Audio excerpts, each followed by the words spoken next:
fucking role of the That's our role. That's the role. Your role is to get bullied. Yes. Do you know the IPs? That's our story. Like, but we get ourselves out of that. Yeah, that's like, I mean, if you see yourself that way, don't you think that's gonna make you continue to be that way? I guess I see bullying a little bit differently. All right. I feel like I see it and like people are like saying, like, it's not something I feel like there's a difference. Like, I feel like I bond. Yeah, you can bond more with the. Yeah, I'm trying to get in there. I'm trying to figure out why I'm getting bullied. I'm trying to figure out the bully's problems. Like, I'm very egoless when it comes to it. I don't have an ego to it. So I'm not protecting anything. That's full of shit. You're full of shit. I don't care. You have an ego. I don't care. Well, I do, but I don't have a consciousness about it. It's like, you don't. No. So why do you have to defend yourself and justify yourself whenever we take like a pot shot at you or something? Because it's like, it's there and I have to say it. Like, it's like I have this eternal ego that I'm right, and I don't know it. I don't know why. Like, I use all the wrong reasons. I use the wrong. You're right even before you know what you're about to say. I use all the wrong words when I talk, but like, I have this unconscious sense that anything I say is going to be like the right thing, like, for the moment. Even if it's drumming. Even like, yes, if it's drumming, like, I just did the right thing. I don't know. Sure. Like, that's what it feels like. That's what it's honest opinion as an IP. So why do you not have lights on in your room? You should put some lights on. Okay, no, all the lights are on. I only have a single light, and then I have LEDs, so I could change the LEDs. But the StreamYard actually it adjusts to the LEDs pretty quickly. So I'll change the LED color, and you can probably see it a little bit. What's crashed out mean? What is this about? You got a gear and a bridge. It's my sleep last crash. I admittedly, Oh, you were saying that you were gonna have one. I'm saying I'm gonna have one, and I have, preface it. I haven't slept. I just haven't slept. Oh. It's been over 24 hours now, but it's okay. We're still going. Still going for sure. I don't know. Dude. Just how this is how life works for the sleep lasts. We're still going. And it's okay. The crash is coming. I crashed out. It's getting closer, guys. 1 week closer. 1 week closer? Yeah, because I've been talking about it the past 2 weeks. You have been talking about it, and you haven't had one yet? It's coming still. It's coming. I said 2 weeks ago, like, it's gonna be like 2-3 months. It's coming. It's good. Oh, it's 2-3 months. Me. Like, we gotta wait for midterms, then it'll hit me. All right. For sure. But then I'll be good after the milk? midterms, and then it is milk. It actually is milk. Are you really drinking milk? It's for my sleep last crash. You're supposed to drink milk before you go to bed, so I drink milk to calm me down so I can sleep better. Yeah, but you're not going to go to bed. You're going to make a casserole, you said. I have to make a casserole. I have to make casserole. You got your excuse all set up ahead of time.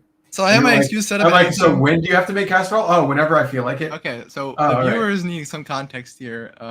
We don't have viewers. Come on. We have 5 viewers. I'm talking to 5 people. 1, 2, 3, 4, 5. You're all listening to me for some reason. You could be doing a lot better things with your life. Sorry, but it's okay. You're with me, and I will let you think about whatever you want to think about, because I'm not thinking about anything. I'm thinking about nothing. What were we talking about? We think about nothing. No, I'm always thinking about something, but then, like, that's an infinity. But that's everything. Yes, and that's nothing at the same. Yeah, because it's like you can't. You can only take something out. You can only take something out of infinity at a time. Yeah, so that's where that. It's right there. Yeah. Right. I don't see 5. 5. I see 5. It says 5. We got Hank. Hank, I saw your debate you sent me. The debate. Oh, there we go. We got some people here. 5 viewers. We have our regular viewers. They I've been tracking the patterns. They sit around. All 5 of you. listen. Ready? They sit around. These guys sit around and they wait until like a good conversation comes up, and then maybe one of them will join. Is that what happens? Yeah, like maybe one of them joins instantly, but if they don't join instantly, it's gonna take them a minute to get. They're chilling. They gotta like let everything flow. I'm not flowing. But then Nico doesn't chill out. He jumps on right away and then he jumps off. No, Nico jumps when he jumps on, and then he jumps off when he jumps off. He's just he's a wild card. He's the EP. We can't control. We gotta admit that. Is that what happens? We can't do anything about that. But no, it's not every week. It's just some weeks. Yeah, he's not a viewer. He's not a viewer. Yeah, right. Yeah. So that's who you're talking to. Good. What? They're wasting their time then, listening to you. that what happened? They're wasting my time listening to me talking about them. Wasting talking about your how they're time? No, you're wasting your time all on your own. Even if they weren't here, you'd be here. I would be trying to make a casserole. I wouldn't be wasting my time. I would be living, nice. surviving. Well, we'll see when they drop on. You invited someone to talk about N versus S. Mm-hmm. Okay, let's. Good. I'm she glad she already planned out our episode for us. She decided what we're going to talk about. No. Shut up. It's okay because it's like N versus S is. I'm glad that you said it early, right? Because now you're giving my unconscious brain some time to process and think, and then I'll be able to have some ideas later. See, this is what I'm saying. They come in early, and they insert their ideas. They Darren Brown us for later, and then they this is a pattern. This happened every time. You're right. It happens very specifically across the board. It might, someone might come in with the idea at 1 hour and 10 minutes, and then they might join. Like I'm tracking all this shit. You don't even know what I'm looking at.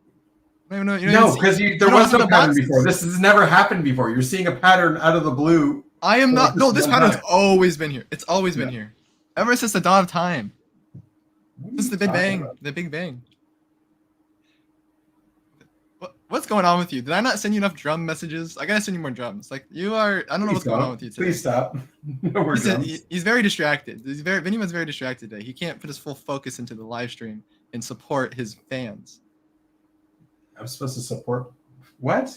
They're not fans. They're friends. I don't have fans. All right, I'll let the friends decide. I'm sorry. I'll let your friends decide what they want to hear from you. All right, well, we're already discussing N versus S, so. All right, let's start then. Where do we start? So, okay, so what's it like being an intuitard? So yeah, okay, let's just, we have some tension today. We're working it out. I don't know. He's talking about bullying me. He wants to fucking bully me today. That's his fucking vibe.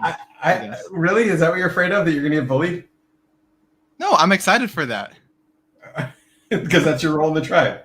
My role in the tribe. I talked about this already. Go back to the start of the live stream and rewatch it if you need to be talking. I can talk about N versus S for now. You go back and watch that part, okay? I can talk about N versus S. You go back and watch it. I was there. I heard that part. Okay, explain it to me. Explain it to me then. It's your role in the tribe to be bullied, and you like getting bullied? Keep going. There's more. And it's the IP thing? Yeah, and ego. But what about the ego? You talked about the ego. You're arguing to me about the ego. What about the ego? You just know you're right all the time, even before you're about to say anything? Yeah. Yep. Okay. And then what is that called? Why are you quizzing me? Cause Benjamin, you're making exactly. This is what I'm waiting for. I'm waiting for the snapback. I told him. Yes, I adjust. I'm feminine sensory. I adjust to reality. If reality wants me to snap back a little more, I can move to that. It doesn't matter. That's not how feminine sensory works. Okay, there's a lot of different ways. In this context, my man, that's what it's doing. You're thinking about it in like a more general way. I don't know what you're thinking about it. I don't know what you're talking about. You know exactly what I'm talking about. Okay. Okay, let's get back. Rant now. You sound like Rant. No. Let's talk about N versus S, okay? N versus S. There's a big debate versus N versus S because everyone wants to be the INFJ type. Everyone wants to be the lead and I want to be the intuitive type because I'm smart. Okay, I bet. Okay, the person that you. Okay, I'm not jumping in. This is too fun. I know. This is me. I haven't slept. This is like 20. No, I haven't slept 24 hours, so I'm still going here. I have the little crash. Wait, the debate of N versus F is because everyone wants to be an INFJ. This is what you said. Yep. Okay. That's a point of it. Eddie, make that fit, please. Okay. Let me make that fit. So, one thing about the intuitives is that we like to clump things together, and I think one of the biggest things is you got to look for the emotional state. And so the emotional state is that there's a big relief when we get the pattern out. Like, oh, we skipped over all this. How are you sure you're right all the time when you're saying such nonsense? Well, like, okay, now you're seeing an I. I told you, right. I know myself very well. Very well. You'll jump in and you know you sleep last, know yourself so well. I do. Yeah. No, it's like here. I have processes. Because like I don't know myself well. I don't have myself organized, but I know myself. I understand myself. I just don't realize it. I don't know. What am I supposed to do about this? It feels out of control, right? So like. With that, I was processing. No, Dave, you will jump in and we will teach him. Okay, if you're here, you'll be helpful because I'll be able to. Yeah, you'll be able to have a stronger, You'll be able to say things that make sense. Yeah. Yes, that. How do you do that? How do you do that? I'm so far over here. How do I come in? How do I come over here and in there? Like, where does that come from? You're vanishing so much. I don't know why. The It's my AI hands. yeah. Man. No. It's when you like move forward or back or something. Okay, so yeah. Okay, so we're talking about N versus S, and Benjamin brought up a good point. It's like, how do I say something that makes sense? How do I do that as an intuitive? Because I should understand a bunch of things. I should be able to say things that make sense, but I don't. So that's what it's like to be an intuitive type. What are you talking about? That has nothing to do with N versus S. It's a part of That's that. just a Dave thing. You just don't make sense right now, specifically. Sometimes you make sense. It depends if you're following me or you're not following me. But you, like I said, you are distracted today, so you're not following me on half of my things. So you're losing out on some important details. I just proved that I followed you. I repeated everything that happened from the beginning when you told me to go back and watch it. Yeah, but I wasn't listening when you said that, so I acted like in my head that you didn't really understand what I was saying. When I thought, I was like, I just played along. I was just playing along. I'm arguing with the story that's going on in your head. Yes, that's always what's happening. Yeah. I'm trying to explain something. I don't know what, but I have a feeling. I have a feeling about it. But I don't know what it is. I'm trying to get there. Yeah. We got a little bossy here. You explained it. Yeah, she's quoting me there when I got a little bit bossy. Yeah. You got bossy? I don't think she's quoting you. I think she's being That's genuine. A quote. That's an exact quote. Where are the quotation marks? See, I told you. You're not listening to me. You are not listening to me. I actually said those exact words. And if you actually went back and I explained N versus S and you watched the clip, you would have heard me say that. You would have. Oh my god. I'm audio. I don't need to pay attention to hear you say shit. I said those exact words. I swear I said those exact words. You never asked me to explain anything. Trust me, like I don't just like see this like twice. Like when the SI like lines up like that, I'm like, oh, like okay, I understand. I can't make any sense to anybody else. It's just like my own bullshit. Damn it. I can't jump out of it. Not for a second. Okay, boxes. okay, I can explain why this is happening. It's like my sleep last crash is coming. I'm getting closer to my sleep, which is like my fucking, the bitch guy. Like the selfish ass. It's like, I hate it. I'm trying to warn the warnings. But then afterwards I'll be back to like bully me all day kind of guy. I don't care. I guess I can see you fighting the sleep. You're fighting it. I'm fighting it. Yeah, I see. That's what I'm saying. Everything I've ever done, I'm running away from stopping and processing and slowing down everywhere. And everyone tells me to slow down. It's like it's funny to me right now, but it's not funny. It's actually not funny because it's like the amount that's the main advice I hear from people, like just from, make me disappear like that or whatever. But like, yeah, it's really just that. It's like, and I was like, how do I do that? It's like so simple that it feels like I'm in handcuffs. And then one day, I don't know when, but it'll be like, oh, you just get out of the handcuffs. Done. Like I can get out. I know how to slow down, and I know how to. No, I think you got to put yourself in handcuffs. That's the solution. You're struggling and squirming to stay out of handcuffs. Just let people cuff you. That's it. You're good. No. I got. It sucks. What? It sucks. What sucks? This. What are the What's ST this? things you avoid, Dave? Oh. Okay. Telling me what sucks. He's just saying this. Yeah, this sucks. What's this? What sucks? What's the ST?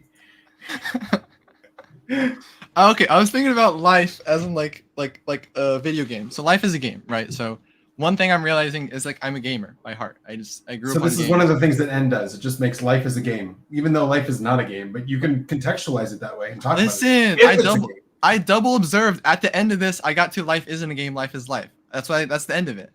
Oh, okay. All right. I got to that, but like for the speculation, for the fun of it, I'm like life is a game, and I'm saying that because I grew up as a gamer. Okay, I grew up playing games. You grew up?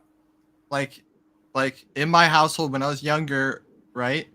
I would play video games. I would play card games. My dad we'd play all sorts of games. We'd go to Gen Con. Remember me in Gen Con? I remember about Gen Con. All these games, all these the game mentality, all these. All right, where are you going with this? Party games. We get it. It all like sank into me. All like this like freaking I don't even know strategy. There's so much strategy. Sank into you. Right? All right. And I feel like that's it got ingrained in my brain is it's like I have to win the game, right? And then it's like, what's the game? Okay, the game is life, right? You start defining these things, and then it's like, all right, You're number one. I don't know, yeah. So I start working down from there, and I was like, all right, let's just tie it to a random game and see how it works. And like, all right, it was a very bad attempt, and like afterwards, I'm like, all right, I'm done trying to connect those two together, and I left. I don't know if it's the only thing, but it's definitely one of the things. It's not the only thing, but it's the only thing that has the most like emphasis behind it. Like, there's all these other things you could change about me, sure. Like that. Okay, you were saying something about a game of life and it not being a game and not being a game. I was saying like I connected to a video game I played, right? Or like I'll try to connect it to the car soccer game. Like, how do I connect my entire life into this game? Like, how do I do that? Right?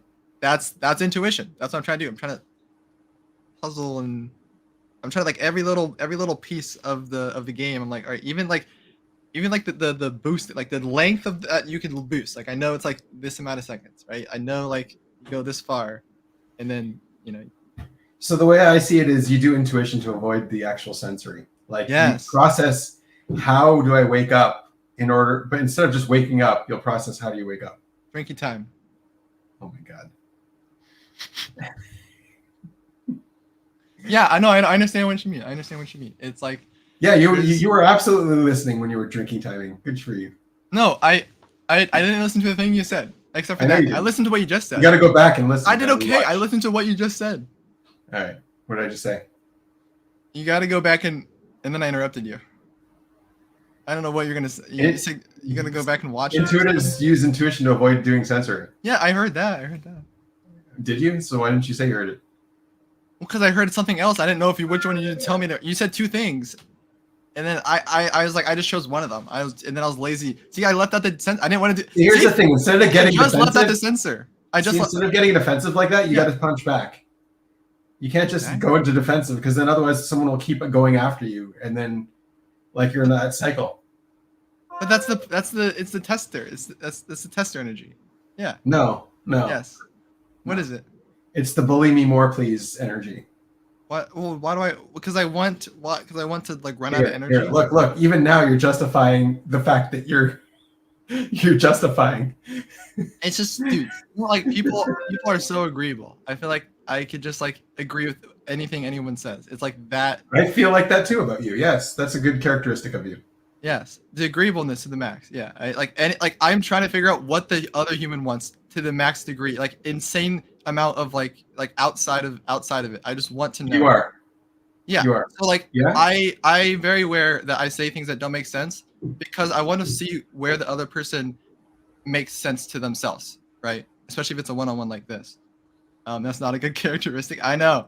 But I'm also very disagreeable on one side with the TI. He's agreeing. Once I figure it out. You're agreeing with the fact that being agreeable isn't a good characteristic. That's great.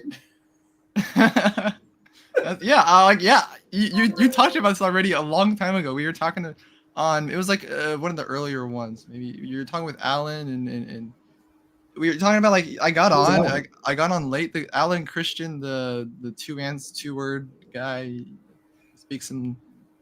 Like, ask him a question, he replies with a one-word answer. Oh, he did video typing. Yeah. He came in for video typing one time. Yeah, the quiet guy. Yeah. And he wanted like 5 minutes for his video. That does not surprise me at all, Sadet. See, that's what I like people that are disagreeable, like Benjamin and Sadet. Like I counterbalance. Did you just call me disagreeable? Yep. Good for you. There you go. That was good. I like that. Why do you care? You already know. Why was that hard to say yes though? But it's good like, you said yes. Dude, you already like know yourself. Like I don't need like I don't need to like fucking. You know what I mean? I'm trying to learn myself here. Really? Yeah. Yeah. All right. So where was the train going? Keep going. The train is still going. It's the same. Like I feel like I'm on the same train. I feel like I'm feeling the sleep. Or I feel like I'm actually on the same train. We're like like if you're in my I mind, don't even know what I meant by train, and you just went with it. If you're in my mind, like, yeah, because like the amount that I am actually thinking, like train was a thought over there, and so like that train picked up this train, and it just sent it. Shots fired. Shots fired. Well, yeah, he reads. Dude, this is like the dangers. This is N versus S right here. This is like one person wants to talk analogies and abstract shit all day, and then he wants to stay sensor and clear and grounded. And like I'm like and he's like can't meet you there. Can't meet you there. Well, we can like, see it. Intuition can lie too, because you'll be like, oh, this is the pattern. It's like, no, it's not. Is that the pattern? Yeah, I don't know. Am I not? That's not the pattern. There we go. You made a pattern. I just today. broke that pattern. You made a pattern today out of people prepping you for what we're about to talk about in the chat when that's never happened before, but you pretend as if that's the pattern. And it's not. You're seeing the pattern in a different way. I could go through the very minuscule details of it. It's not as deep. It's not that deep. The pattern's not deep. The pattern's like, it's like you start saying something. Like you see how Sadet's talking, right? When Sadet joins, we have some sort of sense that we know what Sadet's like kind of talking about. We know what she's, we have a sense of because she's talking, and that's what I'm saying. I don't know Sadet. When Sadet says patterns, they're right on. They're right on most of the time. Most of the time, if they're about me, I don't know about other things. You don't make up patterns. She's got more than 2 data points, maybe. But I'm saying do you not like understand that like seeing someone's text, like you get their mind space and then that like stays in your head. Like I don't know how to describe, like that's just what happens. It's like someone's mind just gets like stuck in my head and they're just like I'm like that's just it's I don't know what to do about it. Have you said that to anyone before, Dave? Said what to anyone before? No. Like have you seen a therapist and talked about people's minds getting stuck in your head? No, not really. No, maybe you should. Maybe I should do that. Yeah, probably discuss that. I gotta work some things out with Any. It's not settled for sure. Yeah. Uh-huh. Anyway, you're being serious though. Do you get stuck in your head? I get stuck in my head. Yeah, yeah. So you get other people stuck in your head, and you get stuck in your own head. No, I could bully other people out. It's okay. I'm good. I usually just mean stuck in my head. Just memes.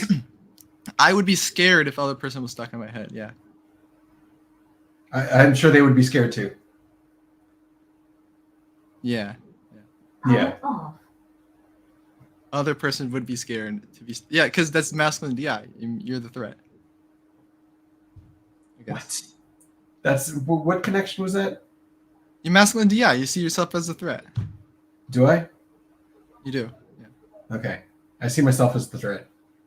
Yeah, you're the scary. You're the bully. You're the And you're not. Yeah, because you see the tribe as the feminine DE. You see the tribe. Yeah, you see the tribe's the nice, the Furby. The tribe isn't scary. Is that how you see the tribe as nice? Yes, like that's why I'm saying I don't see the tribe as scary at all. Like what I'm saying you're not scared of the tribe. You're talking about me getting bullied. I'm like the tribes. They're just I'm like talking. I don't care. Like or whatever. Like this. What you're talking about when people are like getting what they want out of me, whatever that means. Like I feel like yes, that happens. That happens with me all the time. It's a lot of NF play energy for sure. I see that, and I have hard time setting boundaries. So you're not scared of the tribe at all. Tribe's not scary. I can't see the tribe. They're not scary. Really? I can't be scared of what I don't see. I don't see him right now. I see him later. Just making up. No, when it's later and like I'm like processing, I'm like okay, I see the tribe, and that's not scary. But like here, I'm like. I'm scared of I'm more scared of myself. I'm more scared of. So what about being scared of the unknown? Doesn't that happen? Like you don't know the tribe, you can't see the tribe, so isn't that scary because you don't know what they are? No, it's I know it's behind the curtain. I talked about intuition N versus S. But it's like once you see the tribe and realize they're not scary, then okay, fine, they're not scary. But like until you've seen them, you don't know if they're scary. No, it's like listen, I want to believe that as much as I want to. Like that's true, but like. How it's working out for you me a real person? What is this? It's like it keeps resetting. Did you do drugs? It keeps resetting. No. Listen. So it's like listen, Linda, listen. Linda. I know you're gonna say that. I was like, oh god. No, you didn't. I did. Because I was thinking that before. Like, oh god, when I say listen twice in a row, like that's the image that hits my brain. I'm like, it's that. And then you said it. I'm like, okay. But like You got an image in my way now. See, like, I want to Yes. believe that as much as I want to. What are you talking about? What was your point? I needed to say my other point around that point. She's quoting you. I know, but quoting me something I said to you. I wanted to believe something that you said. Yeah. About the tribe being invisible and not Yes. scary because you're the threat.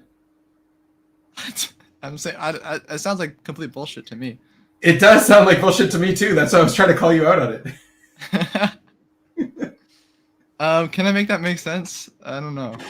Probably, but like you'll be misdirecting people. I'm not. It's something I'm scared of the tribe, man.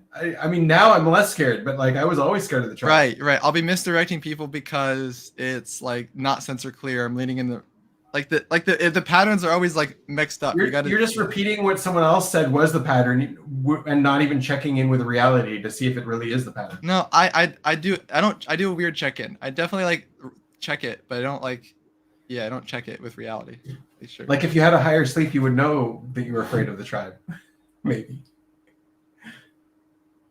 I'm thinking about it too contextually, right? I'm thinking about like at this moment, at this time, I'm like it's like is it right now? I mean, if you knew what they were saying about you, then if I knew your question, if I knew like everything what your question meant, if you knew what the tribe was saying about you, you'd be more afraid. You just don't hear them because they're not talking in front of you. And they say I'm a crazy fucking autistic idiot. That's what they say. That's a good guess. That's not what they say though. Same retarded. I don't know. No, that's not what they say. Good guess though. You've done this before. I have. You've played this game before. I have. Yeah, look at it's car soccer, and I'm winning. See, bro, I figured out the NF way faster than you did. I don't know, man. Probably, yeah. NF's my demon. I feel like all I'm feeling from Benjamin right now is like trying to process demon NF. Like that's his entire call. That's the guy I got molded into because that's the void you're leaving. The NF? Yeah. Are you just making this up on the spot now, or this is a pattern you've been seeing for a while? Everything you want the ST fucking clearness out of everything I'm saying. Now, you can't let one thing like go. Everything has got to be clear. But you let everything go because it's like maybe the next one has something good in it. So I can't let everything go, but I do let everything go. I like it. All right. Dave, I have the minutes from the last tribe meeting about you. I can share if I want. No, you're not allowed to share any. You can't tell them. The minutes, bro. That's not the minutes, bro. They don't. If I get talked about at a tribe meeting, like I'm talked about first, not last. Come on. Second last, not last. You're right. I got second last. Yeah, you got second last. That's okay. I didn't know Annie was taking minutes though. Thanks, Annie. Does he though? I don't know if he does. He might cry. I would definitely cry. I'm already close. Yeah. I'm already really, really close.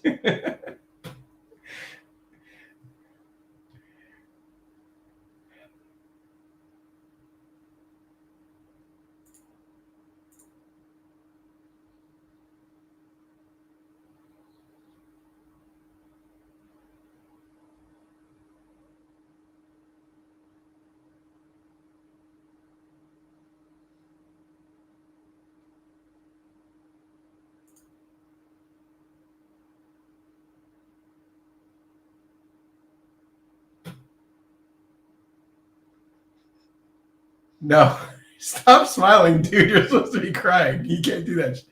Sorry, that was funny. That was funny. All right. If I actually got the info, I'd be crying, but you didn't give me the info. That's what we were saying at the meeting. There we go.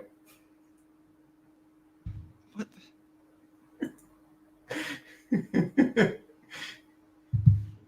You don't have any info. You guys did you milk the cow yourself, or did you get it from the store? From the store. Have you ever milked a cow? No. Have you ever seen a real cow? Yeah.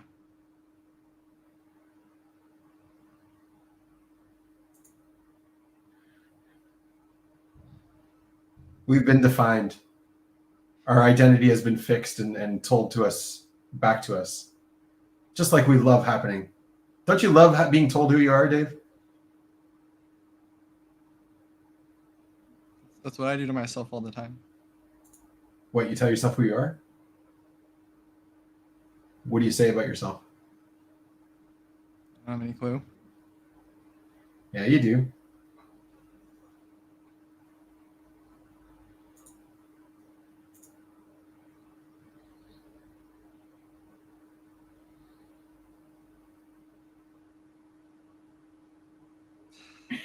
I got the fucking background right too. How did I know?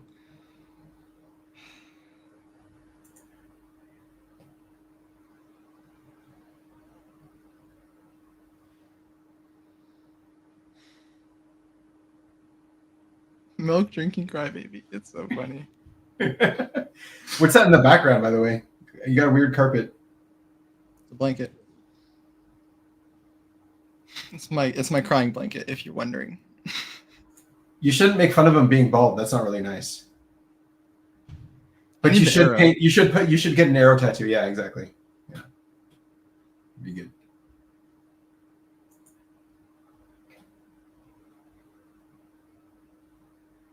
So what's got you down this week, Dave? You know the answer to that. Do I? Yeah. I've been telling you. I've been telling you. I just haven't been listening because you haven't been being ST clear. Look at my fucking background. You're crashed out. You're not sleeping. Yeah. Yeah. That's hard. What's keeping you up at night? Car soccer? No, I'm not playing video games. So what's keeping you up at night? School? I'm not doing that much schoolwork. No. Drums? No. Another human? No. Well, Yeah. most likely, yes. Yeah. Another human, 90% of the time. Yeah. So who are you processing? Who's this other human that's got you up at night? Me. No, other human. It's still me. You're another human?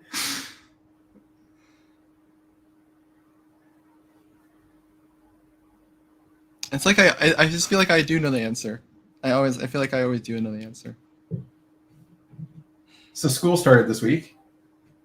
Started a month ago. What do you mean? Oh, university starts later? So it starts earlier. Okay. Yeah, this is what's taking up my time. You can see my finger? No. I can't see. I've been playing bass guitar. I have a callus on my plucky finger. Oh, the one you're about to give up, but you're still playing it.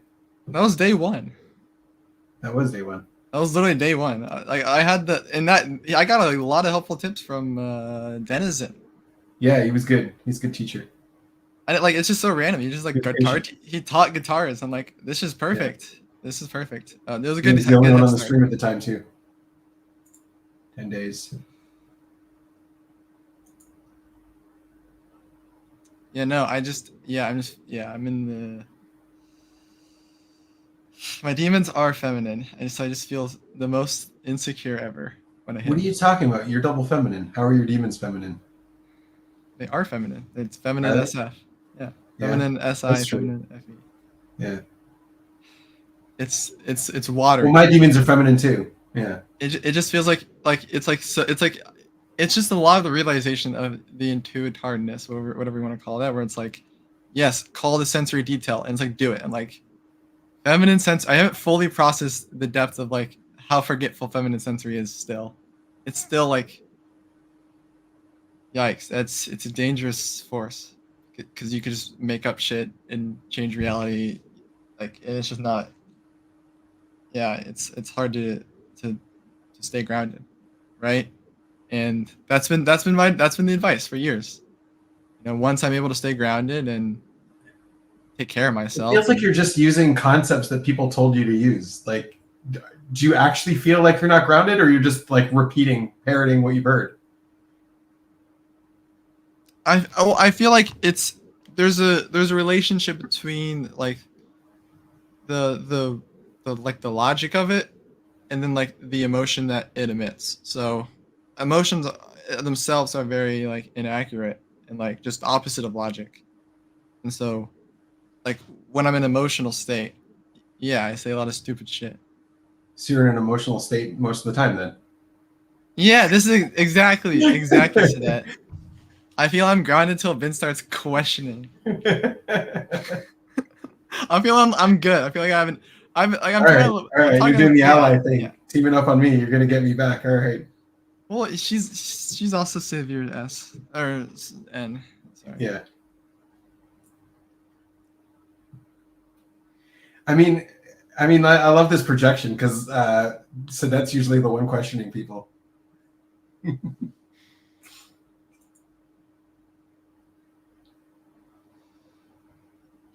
feel like I gotta make some casserole soon. Really?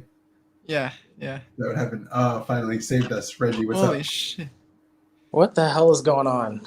Yeah. Wait, there's something. I'm trying to have a talk here. Thank you. We need more people. We need not me. I'm in a very toxic place right now, so it's yeah. How's my sound, by the way? I'm on my phone. Yeah, you're good. You're okay. Cool. All right, what's going on? Yeah. How's your week been? Week's been pretty interesting. Work. So I got like a bunch of SF sleep advice via the Facebook group the other day, which is very fascinating. Okay. I fed all that information into ChatGPT, and like basically it's like now my trainer, which is hilarious.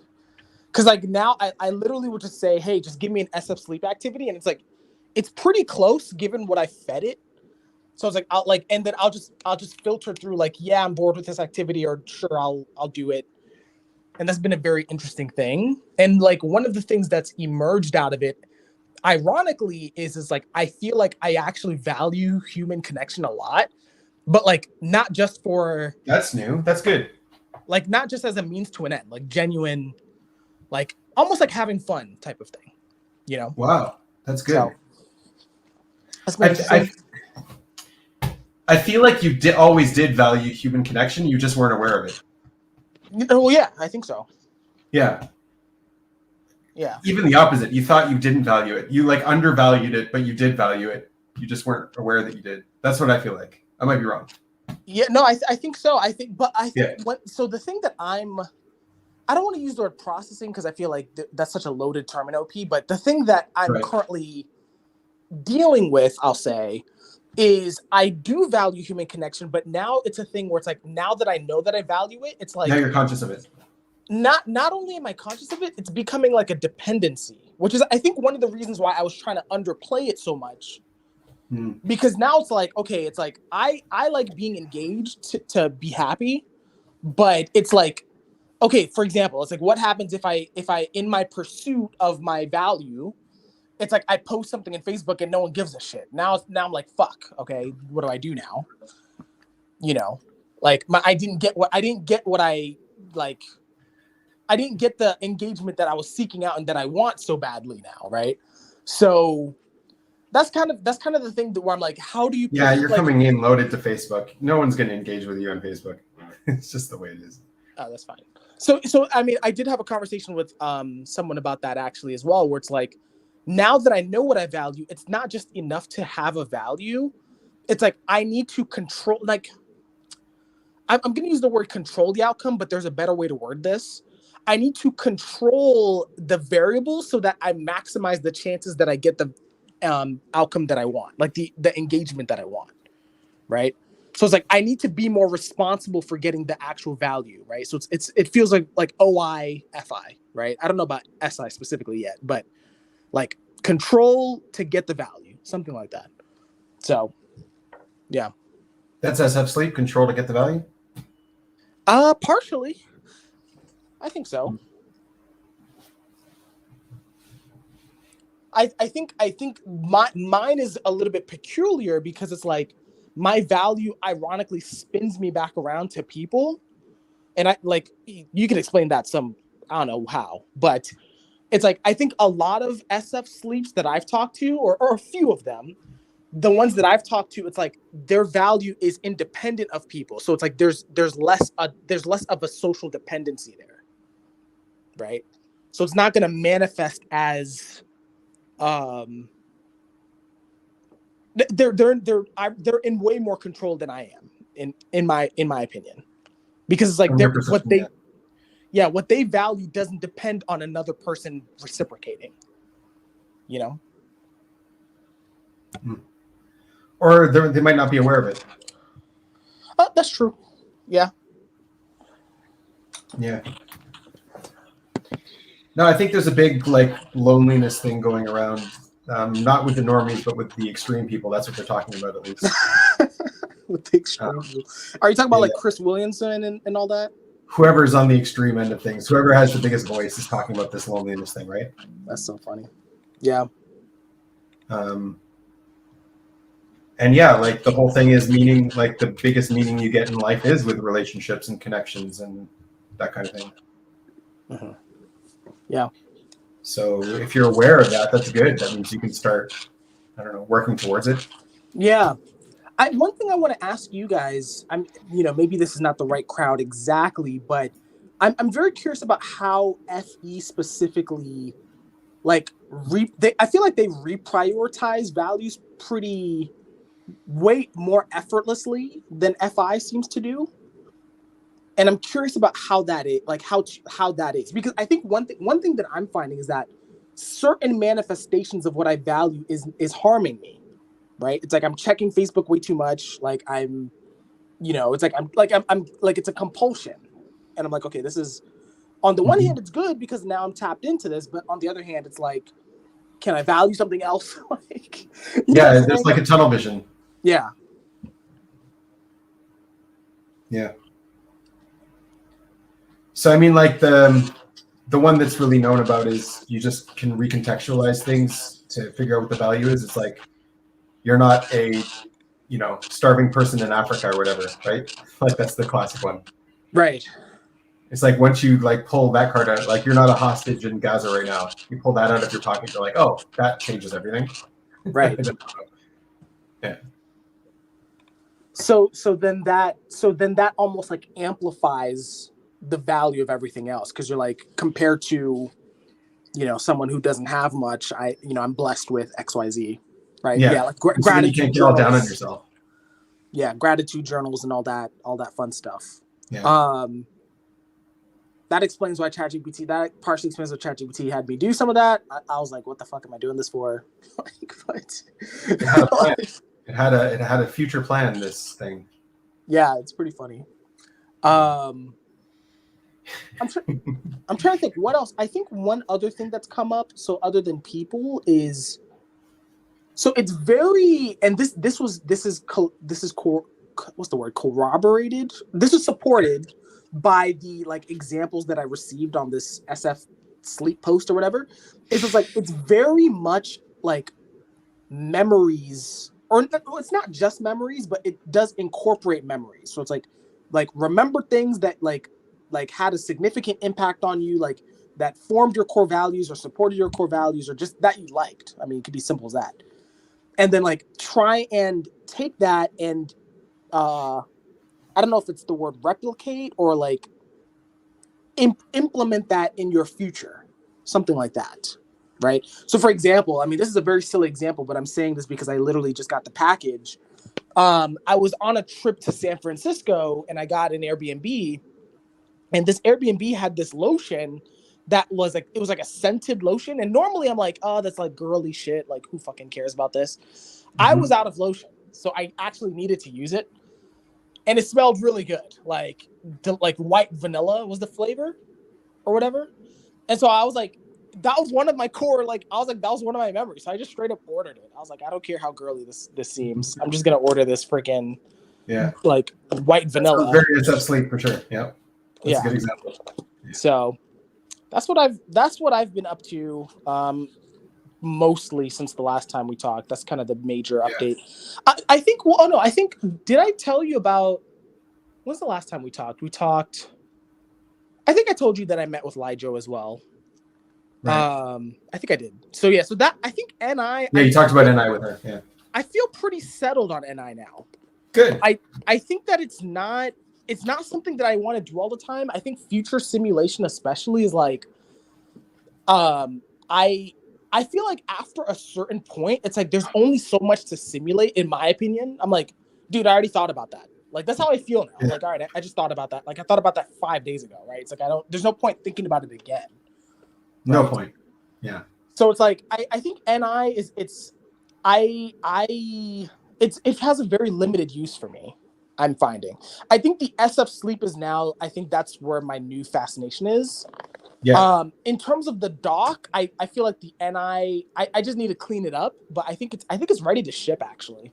Nice. Yeah, the SF sleep, like it feels like you're looking for some kind of steady state stability. Not you specifically, but like people in general with SF sleep. Like they're looking to build a habitat that can like support itself and has like all of those perfect optimal conditions. Yeah. Yeah. Or I mean, and I guess maybe if I expand that definition to include yourself, because sometimes it's like the habitat changes, right? But it's like you, the person. It's like if you have like a grounded emotional state. I think that's what I'm aiming for. It's like I'm aiming for a grounded emotional state of engagement, of meaningful engagement, preferably. But like you want your garage with your car in it, and you want your vanilla lotion. That too, yeah, like very specific right? stuff. Yeah, that's very true. Yeah. So, and yeah, I guess NI. It's like creating that habitat. What's your optimal habitat? Yeah, I guess NI just doesn't care, like, or SC just doesn't care. Like I guess SC just views it as replaceable. I'm just very curious as to, what the thought process is there. Yeah, it's replaceable. I mean, SE likes variety in the sensory as well. So like as soon as you created your habitat, you want to leave the house and go and find something new. It's part of it. And then NI also is like sacrificing the sensory for the future. Whereas like for the SI, the future is the sensory. And yeah, I feel like those are connected though. It's like, how can you not have the future without like some actuality? Right. No, that was a question. It's like, how is that possible? Yeah, because like you want the actuality to build on itself and to get better every day and to reach some kind of peak where everything's just right. Like Goldilocks. Yeah. And NI just doesn't get SF sleep is like Goldilocks. Also, is Dave okay, by the way? I probably should have asked. I think he's going through something. I wasn't sensitive enough to him. Now I feel all bad. He's gonna make me cry. Oh God. he just bounced and he's left with crashed out. We'll see. Yeah, my bad, Dave. I was talking about my Tahitian lotion. It's all your fault. Vanilla.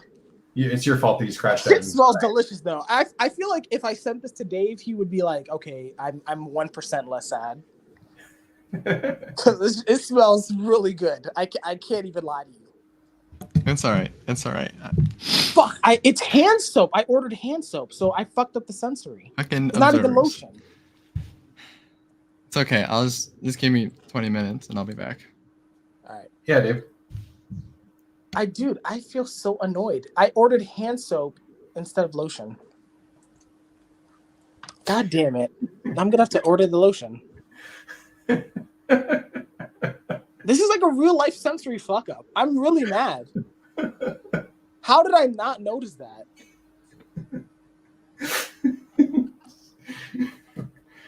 What's going on? That's so fucking stupid. Anyway, it's still the guy's coming on. He's all sad. You're like, I hope he's okay. What the fuck? Hand soap, lotion. Yeah, Dave will be fine. Fuck your emotional state. I ordered the wrong shit. Dave said he'll be fine. I'm believing he's an adult about these things. So I'm like, all right, I'll give him 20 minutes. All right, we'll give him 20 minutes. So now my brain is about this fucking hand soap. It still smells really good. I can't even be that mad. I would be really mad, but I guess I'll have to just wash my hands more. I don't fucking know. Maybe you accidentally stumbled into something you're gonna have to keep ordering for the rest of your life now. Oh hell no. I only want the lotion. Well, that's what you think until you get the soap and you try it.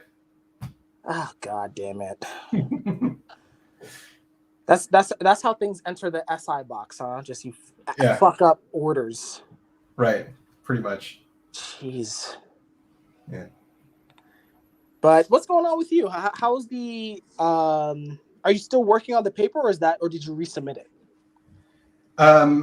I'm working on getting a preliminary. If anyone wants to like fill in, if you know your primary function and you want to fill in the form. Oh, that's right. Yeah. Oh, sorry. Yeah. Make the pitch. Well, I don't know. You make the pitch for me. Yeah. So I saw at the very least in the Facebook group, but maybe you posted it here as well. But you're basically conducting like a preliminary survey. I know you qualified it saying it's not completely scientific, but it's basically just asking about a person's dominant function, assuming they know what it is, right? They know what their type is. And there's just a series of questions like, hey, like, do you internalize or do you kind of try and like, are you goal oriented and stuff like that? Like, yeah, it's pure bullshit. But in order to get a scientific paper, I at least need some kind of preliminary study to like demonstrate the validity of the framework. So that's what it's going to be. If you want, I could fill it out. I just felt bad because I'm like, it feels almost like cheating because I know what answers you want. That's fine. Like I said, it's not scientific. I don't care if you know what answers I want. Give me all the right answers. That's fine. All right. I'll fill it out. I'm not like this. Isn't actually science. You know what I mean? This is just to get the paper. Yeah. Fuck the actual censored. Like, just fuck the SI. No. Like, I really want it to be science at some point and to actually do this, but like, I'm not even going to like contextualize this as if it's purely scientific. I'm just going to contextualize this as like, oh, it shows promise here. There might be something here. Yeah. That's fair. I'll fill it out today then, as long as you don't care about that. Yeah, I don't care about that.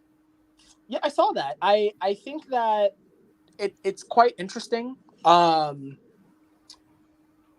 do I have to say about this? I am curious about when, like, I'm assuming you're gonna want to make it more scientific over time, even if it's just like as a necessity, right? So I think that's the part that I'm most interested in.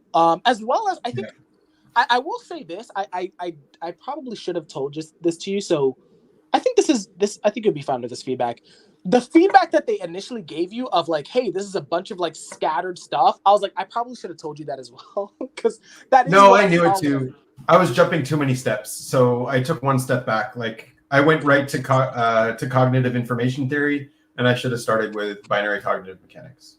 So I went one step back. Got you. And then apparently, if you talk about Jung in your papers, it's also a red flag for them. So I added a section where I'm trashing Jung, and I'm using all of these papers on saying how bad Jung was. So I got that in there. And like, they don't like the Tony Robbins thing, but still, the guy figured it out first. So I'm going to have to trash Tony Robbins to keep him in there. So I feel like that is kind of ironic, right? Where it's like, for like, I feel like you should be open to, maybe that's my stage. Yeah, but they're academics. They're not. The academics are only open to other academics. Right. Yeah. Got you. Okay. Yeah, it is what it is. I mean, you get the closed club thing. You're one. I do. It's like you do need to hold a certain standard. I get it, but I guess I think what you're doing though, now that I'm talking it through, like talking through the emotions that I feel, it's like you're kind of paving the road for what Dave and Shan eventually have to do anyway. Yeah, that's the thing. So they were never going to actually do it. So no, they weren't. That part I had to come to terms with. So it's like I think the fact that you're tracing out, like, if you really want to go to science, here's what's going to happen to you. I think that's good. Then there's other people doing articles. It's just they're just taking their time and like they're more specific. Like, they're more specific in what they're doing. And I just wanted a general thing out there that other people could reference. Mm-hmm. Yeah. Because like MBTI stuff is in the academic journals, but it's in like the backwater ones. It's in like the ones nobody reads and nobody values. You know what I mean? Yeah. No. Yeah. You have to go for the important ones. That makes right. sense. Yeah. So I want to go for a serious journal, but I need to make sure that it's like done right. Yeah. So I mean, I'm just gonna blast play it, and I'll just keep throwing stuff out until it lands. Drive him nuts. The guy already knows me. It's like, okay, you came back this time. I'm gonna have to reject it for this other reason. I was like, okay, fine, all right. You keep sending it to him and drive him nuts until he says yes. Nice. Yeah. It'll get there eventually. That's good. I'm trying to think. I'm surprised no more people aren't on. I guess it's just gonna be us. Maybe. Yeah. So, it sounds like people are going to come on later. Okay, I do have a question for you about FE as well. I feel like anyone with FE can answer this. I am very curious about how do you determine what is high value or high, like I've even heard the term like social currency from a few people. Yeah, like how I know who. Yeah. So I'm trying to figure out like how do you determine what's high value in a given group? Because it's like I'll bring shit up and I'm like, why don't you guys give a shit? Like this shit's important. Like, you know. Right, but it's important to you. It's not important to everybody. Exactly. Yeah. Yeah, it's just there is like a sense of what everybody values, like what's gonna land. There is that sense. It's like the TE, like I feel like when a whole bunch of people get together and start discussing intellectual stuff, they just get stupid because like the lowest sum, you know what I mean? Like the lowest sum value of like intelligence is the more people show up, the dumber the conversation gets. That's so funny. Really? Okay. Yeah. Whereas like I feel like the same thing would be true of like FE, where it's like, okay, the more people show up, the more basic the values are going to be, you know. Right, because you're looking for common ground. Right. Common ground, the most, Yeah, I guess. Okay, so that's actually probably as simple as that, because it's like whenever I'm posting something that I feel is whether it's important or interesting or something like that. One, it's coming from my point of view, so obviously it's going to be skewed. But it's like, and then you take it personally too. If people like it or don't like it, it's personal. That too, but it's like I'm not dialing it. I'm not like adjusting my posts, or like I'm thinking of Facebook like specifically, but even in conversations, like I'm not adjusting so that it's more common, if that makes sense. I'm like, this is what I like, and it's like it's almost like a gamble. It's like. Yeah, no shit. You're talking about SF sleep, or you're talking about like what do you want to talk about? Exactly, 100%, which is great. Because otherwise, we'll just be on here taking shots at each other and not talking about anything. Oh my gosh, that's why you need to jump on. That's so disappointing. I really, yeah. It is. I don't know how else to say that. All right, thanks. Appreciate it. Yeah. But I mean, yes, I guess. I mean, I have TE, so it's like I guess then the question is like, why do I do TE then? If I'm being honest, like I think TE is a means to the FI. Yeah, that would make sense. That's what I think. I think that I don't actually give a shit about most of the things I say. I'm just saying it as a means to ultimately. Like, I value this, so it's like, let's either talk about that, work on that. Like, that's what the TE is ultimately for, in my opinion. Yeah, but you involve the tribe with the TE. You like ask questions of people, you get people involved. Well, I do, because it's like I still care, but it's like it's still like it's like I'm sifting through, like, so with TE, like especially with those Facebook posts, I'm sifting through. Like, I acknowledge that not everyone's answer is going to be relevant. But even I feel like even a 1% improvement in an area is better than 0. That's how I think about it, right? So it's like if someone gives me like 80% bullshit, but they're like, yeah, and maybe you should narrow down. Like I think like 2 or 3 posts like or comments were like that on my SF sleep. I'm like, okay, I probably could have figured that out, but like you're nudging me in the right direction, so I appreciate it. Thanks. Yeah, you are like outsourcing and trying to get advice. It's just like most people are going to give shitty advice. You're trying to figure out where the good advice is. Exactly. Yeah. Which is interesting because like people who claim to have FE are saying that FE knows where the good advice is. So it's like I feel like if I had FE, it would streamline my asking a lot more because then I would just go to the source. Yeah. You might be right with people with higher FE. That's not what I'm using FE for, not for advice. Oh. Yeah. Or not advice, like value. Like it's like you go to this person for this thing. Like, does that make sense? Maybe. Yeah. Maybe not. Like I know with Reggie, you have a certain set of values. And when we're talking about certain things, I know like what you'll be engaged with and what will give you good chemicals if we talk about that sort of thing. And do you have this running list for everyone? Yeah, but it's not like it's not conscious. Oh. It's not. Yeah, I'm like, if you force me to spell it out, I probably could, but I just don't know what it is unless you ask me. But yeah, it's like a general sense. Got you. Yeah. Yeah, I guess I could say the same with TE. I think TE.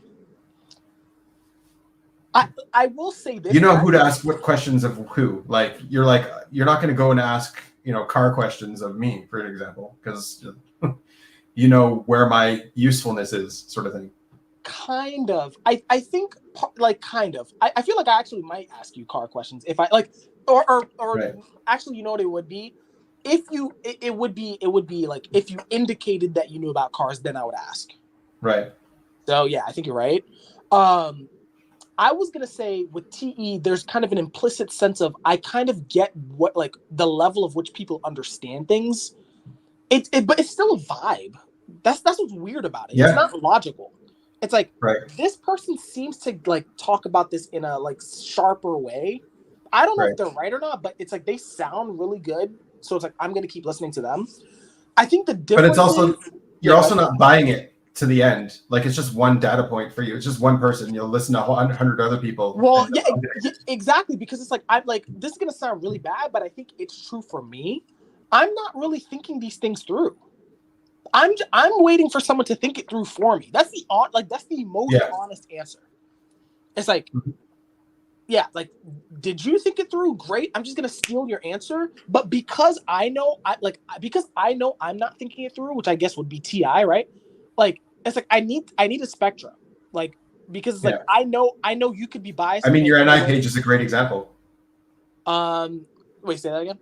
Your NI page is a great example. You've got like all the people who contributed at the bottom, and it's all stuff from them, and you just organized it.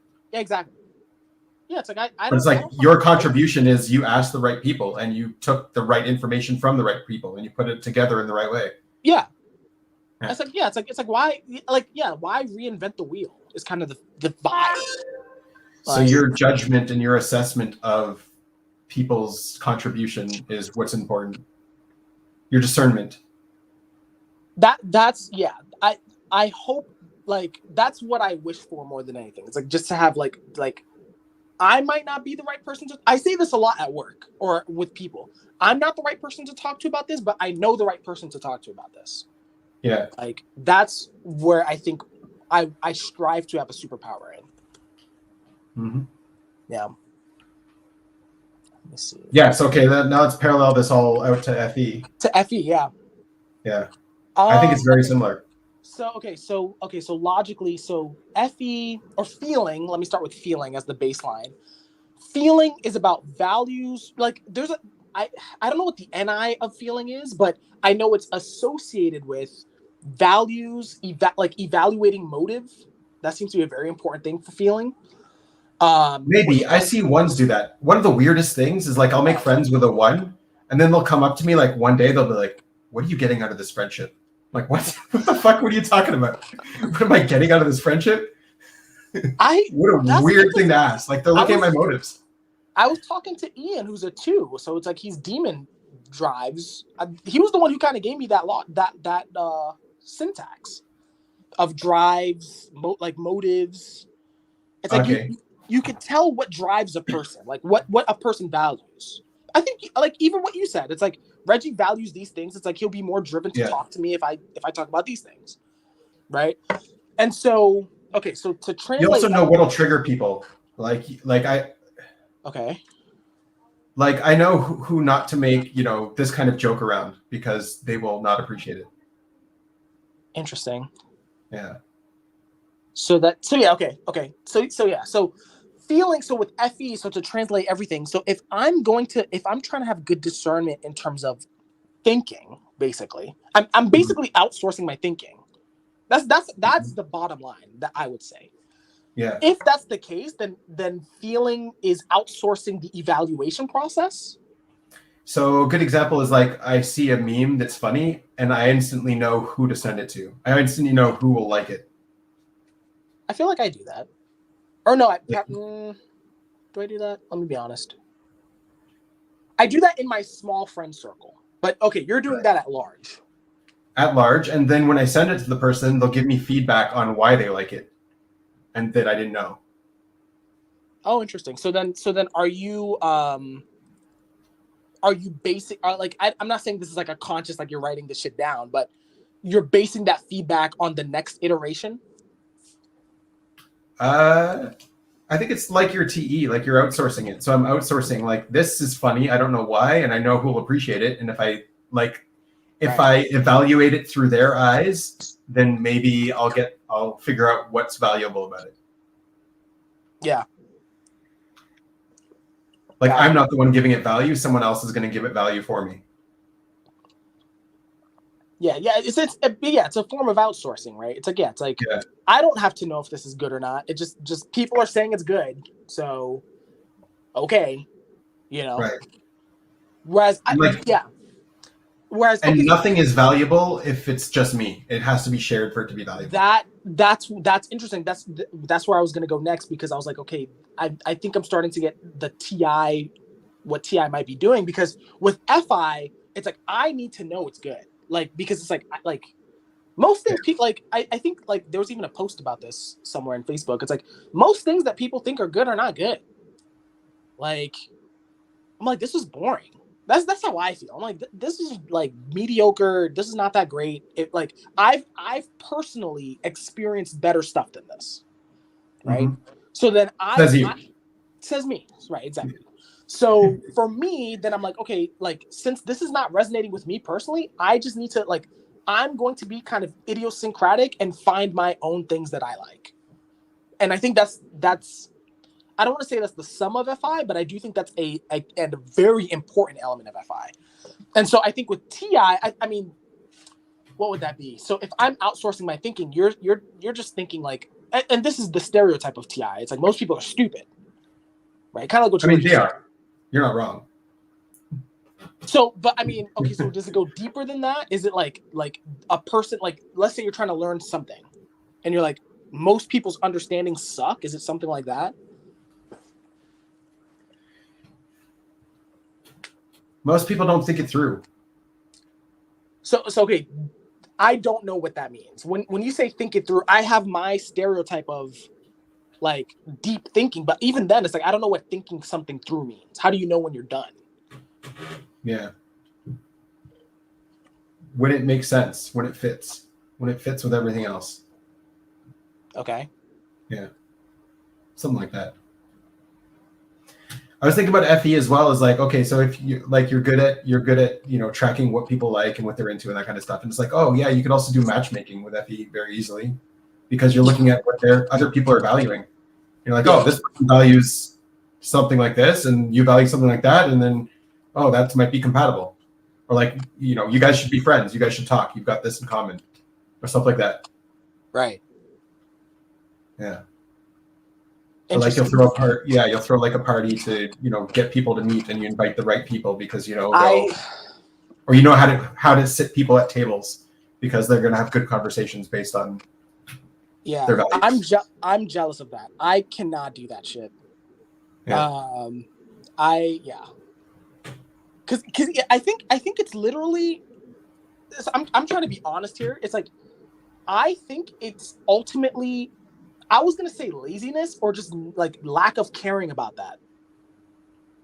Like for me, I'm like, I don't want to go through, because I think feeling one thing that I'm my personal conclusion is feeling is a very cognitive process actually. Like I think feeling is a misnomer actually, because it's a very like it feels very logical in its own way. Yeah. It just feels like a lot of work to think about that type of shit. It's like, yeah, this person values this and this person gets annoyed at this. Like that feels like a lot of work. And it's not though. It's like TE is not a lot of work. Mm-hmm. And it's just like it works in the moment. Like you don't need to be aware of it all the time constantly. It's like, oh, right now let me think about this problem and I will use FE to solve this problem right now. It's very fast. Yeah. It's like, okay, we've got seating charts. I got to figure out who sits together. Well, let's look at the whole roster of people and just sort of, group people up based on their FE, based on my FE of the people. It's just like natural. It's just really quick in the moment and you're done. You don't give it a second thought after. Got you. Okay. I'm not gonna pretend I'm thinking this through, so let me not say something that's misleading. Don't worry about it. You're still you're good. My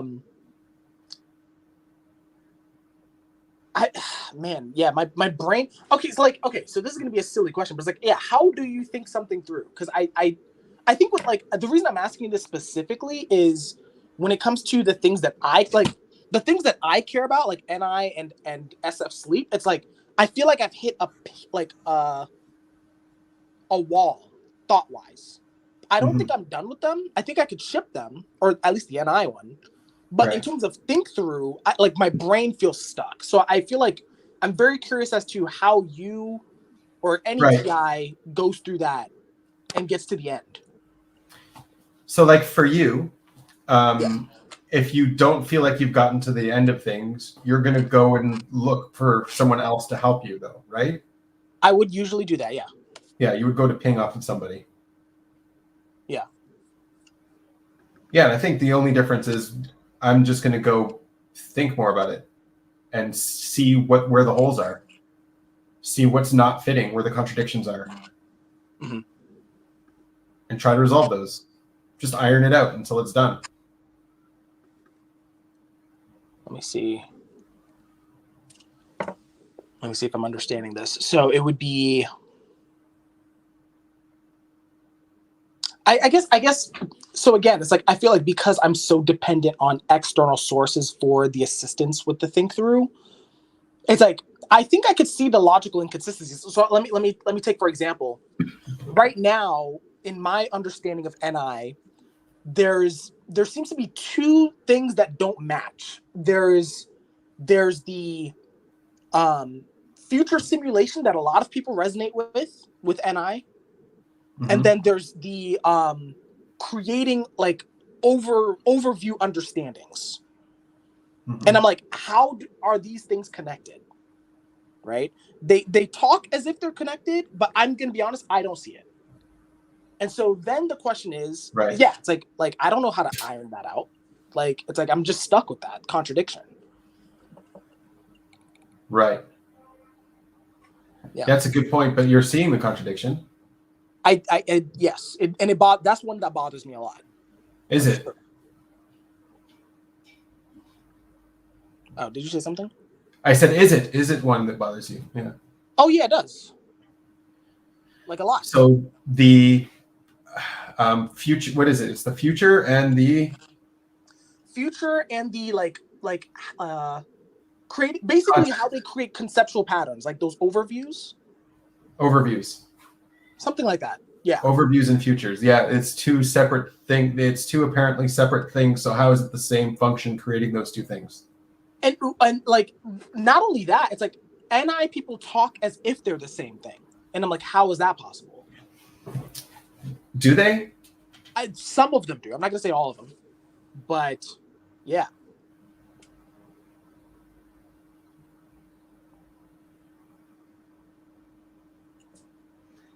Yeah, I think they're the same thing in terms of different spaces. So the particular space of, planning out the future and projecting things out, simulating things out, is the space of, reality in your future, right? Whereas the contextual thing, it's doing the same thing, but it's just in a particular space. So it's in the space of a story or the space of an event or that kind of thing. So it's doing the same thing, just more specific spaces when it's contextualizing and overviewing. Yeah. That doesn't help. No, I think the issue is that partially I'm a little bit scattered. This might be a follow-up conversation when I'm a bit more focused. Right. Yeah. Because I'm coding at the same time, but nice. So yeah, I mean that's the other thing too. It's like yeah, it's like I mean this requires like quite a bit of like cognitive power, at least for me. Yeah. So it's like I mean, I'm not coding, so. Well, that's true. Yeah, you're right though. It probably does. But, yeah. So okay, so, but that was used as an example, right? So it's like with TI. Oh yeah, what Pon said, but they're not the same thing. And then yeah, that's the other thing too. Like when I talk to people with NI or SE, they don't like defining things. That's the like, and that's something I'm like, that's my pattern. that's my thing. It's like they do not like putting things in writing because they're like, if I put it in writing, you missed it. Like almost like that that parable of like, if you try and point at the Dow, it's not the Dow. Chasing a rainbow. Yeah. And I'm like, well, fuck, you're gonna like create this weird vibe definition based on examples that don't seem to connect, but you somehow know they're connected, and you're expecting everyone else to somehow know they're connected. Like, what the hell? Like, what is this? Yeah. I don't even know how to. I get your frustration. I need to put that in my doc. I don't know how I'm gonna word that, but it's like they like NI people or SC people do not like defining things ever. Uh-huh. They're like, here's a bunch of examples, and you get it. Like it's like they're just waiting for you. Yeah, a bunch of examples. Yeah, or word clouds or things like that. Word cloud, exactly. Yeah. And I'm like, what the fuck? But I mean, it helps. I definitely think that NI is better than not having anything. Because it's like it's better than nothing. All right. Yeah. Yeah, it's better than nothing. You're right. Yeah, it helps somehow.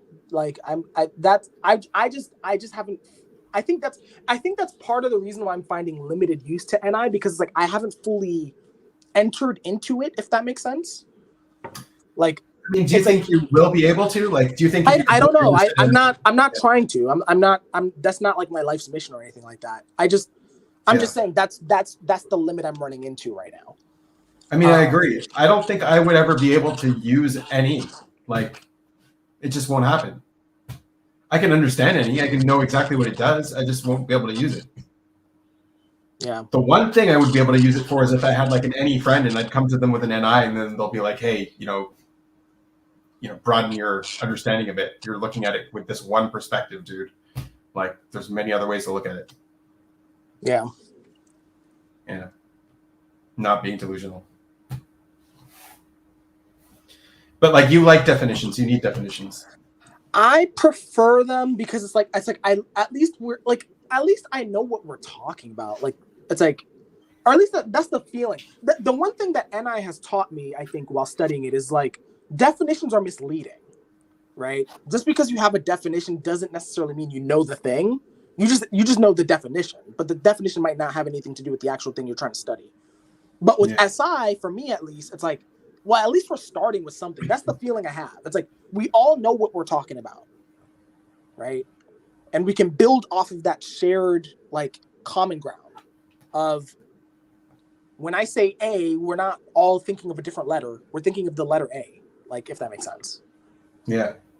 What gets me about, like, the NE users is you guys can go all in on figuring something out without, like, without having the experience, your actual experience. Yeah. And that makes it feel very delusional because, like, you're basing it off of an imagined experience that you've never been through or whatever. That's the one thing that gets me. Yeah, no, exactly. It's all theory. I think it's like secondhand knowledge, right? And it's like, everything about Turkey, for example, but you've never been to Turkey and you don't know any Turkish or what the culture's like, but you can imagine it and process it. You can imagine it, and you talk about it as if you know it, and you talk about it as if you like. Yeah, right. I think that's the danger. I think with SI NE, like that axis, is because it's like, oh yeah, you have this definition, you have this word, huh? Like, and you really think you get it. So it's like, I don't need to experience it. It's like, I can already decide based on my understanding of the definition. Like, I can decide whether I want to experience that or not, even though that's like, That in a sense, that's a bit delusional, right? Mm-hmm. But yeah, no, it's kind of wild. Yeah.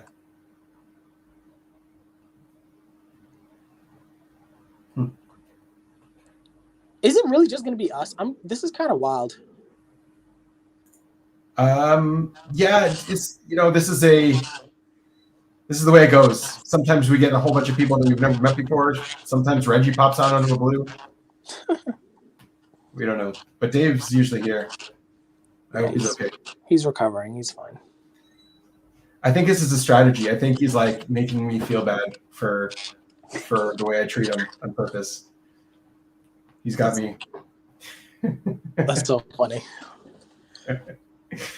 All right, I'm gonna test something because I need to order some food. Can you? Yeah, you're good. Can you still hear me? I can still hear you. All right, cool. Yeah, I gotta order some DoorDash. Nice. I'm trying to think what else can we talk about? Okay, you're the one who knows my values apparently. So I don't know. Like where's the common ground here? I mean, okay, so your values, winning. You like talking about winning. You like talking about growth from a place where you've already gone through it. Yeah.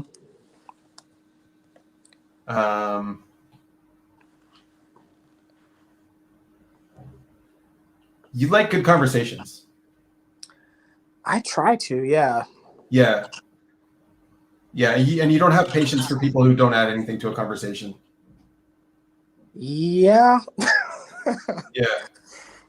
That's funny. What would you? I mean, I don't know if this is an FI question. Like, but I feel like this is just a feeling question. Like, do you know what you value out of just in general, or? Absolutely not. Really? Yeah. Okay. Yeah, I don't have FE, so it's like, so I mean, I feel like that's a bit of outsourcing. To go back to the whole TEFE thing. Do you feel like you outsource the values, or you just don't know? Well, I definitely don't know. That's true. Do I outsource them? Sometimes, like, it's not like I don't have feelings or emotions, right? Mm-hmm. And like, if I'm going through something difficult and, objectively difficult, right? That like, I have to process through. Yeah. I mean, the simple way is just to let the feelings pass through you and then, let them go and then you're done. Mm-hmm. But what actually helps is if you, like, I found this, and it's not, it's not something that I think a lot of FE people know about because it's taboo to do this kind of thing. But like, you go and you talk to somebody who's been through something similar and have a conversation with them about it and their experience with the whole thing. Uh-huh. Through their processing, you can sort of get closure on your own. Oh, yeah. Yeah. I think that's good. Yeah. And so that's like a very valuable thing about FI, because if they've been through it and they've all actually processed it already, then yeah, you get the results of their processing. Yeah. Yeah. Yeah, exactly. Like, I think in the same way, it's like with the thinking, like, it's like I get the results of all your thinking. I didn't have to do shit. Like, right. I just ask you. Like, and now I'm at your, I'm not gonna say I'm at your level. That's fucking delusional. But I do benefit. Yeah, and I don't think like you want to be at a single person's level either. You want to crowdsource it. Yeah. Like, would you ideally, if you could go to one person and get all the answers you ever wanted in the perfect way, would you just keep going back to them, or would you still want to crowdsource it?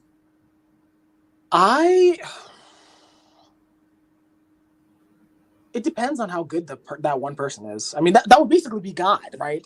Like, right. That would basically be what that is. It's like, if someone was that good, I mean, I wouldn't mind. But it's just like, I just don't think that's just. You can't trust that they're that good, first of all. I truly cannot. Yeah, I don't think that's true. So yes. So even if they were that good, you would still have to go to multiple people. I mean, yeah, just to confirm that, to confirm that, you are that good. Like, I would just need to know, like, the spectrum, which is this small domain as well, because like you can ask them about a different topic and then you have to confirm it again. Exactly. Yeah.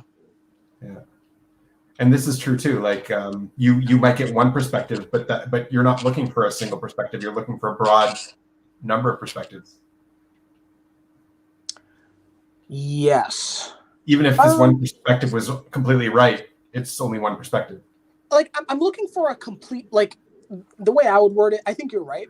The way I would word it is like, I'm looking for a complete perspective. It's like, what is the most holistic point of view on this? Right. Because that's what I want. It's like, I don't want, it's like, I want the, like, I would call it the best perspective, but even that's a little bit like singular. It's singular. Like, it's like, I want a holistic, like, hey, this is, no matter who you are, where you are, this is the best. Mm-hmm. Yeah. And like, if there's an argument going, like a social argument going on, I don't know. You would walk into like an argument where there's like two sides to an argument. Yeah. How would you like navigate that space? That's hard because I think my FI would be usually involved. So I would have to acknowledge that. That's actually the first step. It's like, where am I biased, right? Because I'm usually biased on one side somehow, right? Yeah, that's always interesting. That like the TE does depend on the FI, but at the same time, you have to completely disconnect from the FI in order to get a real TE. Oh yeah, and I would say even then, it's like it's never perfect because like let's say it was like, you know, I know who is it? Annie talks a lot about jury duty. I've never done jury duty. She talks a lot about it. I think that that's as objective as you need to get, in my opinion, like some sort of that type of judicial role. And so in that scenario, I would have to like, divorce my FI as much as possible. I would need to like calm myself down, acknowledge my biases, like, and then really what I would then do is, I would hear everyone out. That's what I would have to do. It's like, I would need to hear everyone out. I would need to really ask, like, what is the outcome that we're trying to go for? It's like innocent until proven guilty is kind of like the rule of thumb for at least in the US. And I'm like, okay, like how much evidence is needed before you're guilty? And I would have to base all of my decisions based off of that heuristic. Right. And I don't think that's easy. Right. So that's how I would do it. Interesting. I'm getting some commands here. I'm going to say I will definitely do that, but you got to jump on. That's how it works. What's happening? This is Sadet. Sadet wants me to answer her question and talk about her feelings and values, which I will. But you got to jump on, Sadet, and then we'll do it. I don't know if she's going to do that. Sadet's awesome, by the way. But yeah, I think that Benjamin's gonna have to be the one to answer the whole feelings because I'm not tracking that shit. I'm sorry. I'm really truly not. Like, you have a hard enough time tracking your own. Like, exactly. Why would you track other people's? Like, what the fuck? Exactly. It's like, it's like I need to, and then on top of that, and how did I know that? Fe. Fucking I don't know. Let's see what else. This is just the Reg and Ben show. This is pretty interesting. So first of all, let me see when I have a hard stop. I have a hard stop in about like say an hour and a half, maybe. Cool. For me. Yeah, that's a long time. Okay. So I'm also cool with ending it early if no one wants to show up. So yeah, that's fine. We'll give them an hour of content. Another hour. Right. You like talking about I'm still laughing about that. You like talking about winning. That's so funny. Am I wrong? It's just a funny. I don't know. I'm trying to think of, do I genuinely like talking about winning? I mean, that's one of your values is winning. It's in there. Yeah, it's definitely in there. I don't know how high up it is anymore. I guess here's my other question. Like, how far of a time frame are you basing this? Is this ever since you've known me? Because I feel like when I was like a couple of years ago, that was very high. it was more high a couple of years ago, but I think in general, if we're having a conversation and it doesn't help you win, your patience will run thin on the conversation. Oh, I see. So, okay, it doesn't have to be me saying, okay, got you. Okay. Oh, interesting. So you're tracking that stuff too, like just interests, right? Just general. Okay. Yeah, I would say so. I would say like, yeah, winning, accomplishing something, moving. I'm gonna be honest. I think that's kind of built into my decider axis, though. I think the FITE decider axis is very, in the same way that NI and SC are very goal oriented. In my opinion, like I think FI and T are very goal oriented. Like, Could be. that's my experience. I could be misattributing this, to be fair, but Yeah. it's like I there's something I want FI, and it's like how am I gonna go get this? It's like and while I talk to you, I'm trying to get somewhere. Yeah, but it's not somewhere specific. You don't have a specific goal in mind. You have a general. Yeah, I've a general goal of winning. You don't care how you win. Yeah, I don't. I mean, as long as it's moral. I'm sorry, I'm telling you what your FI is. Yeah, as long as it's moral, ethical, and I'm not going to go to jail. But yeah, like outside of those parameters, yeah, whatever.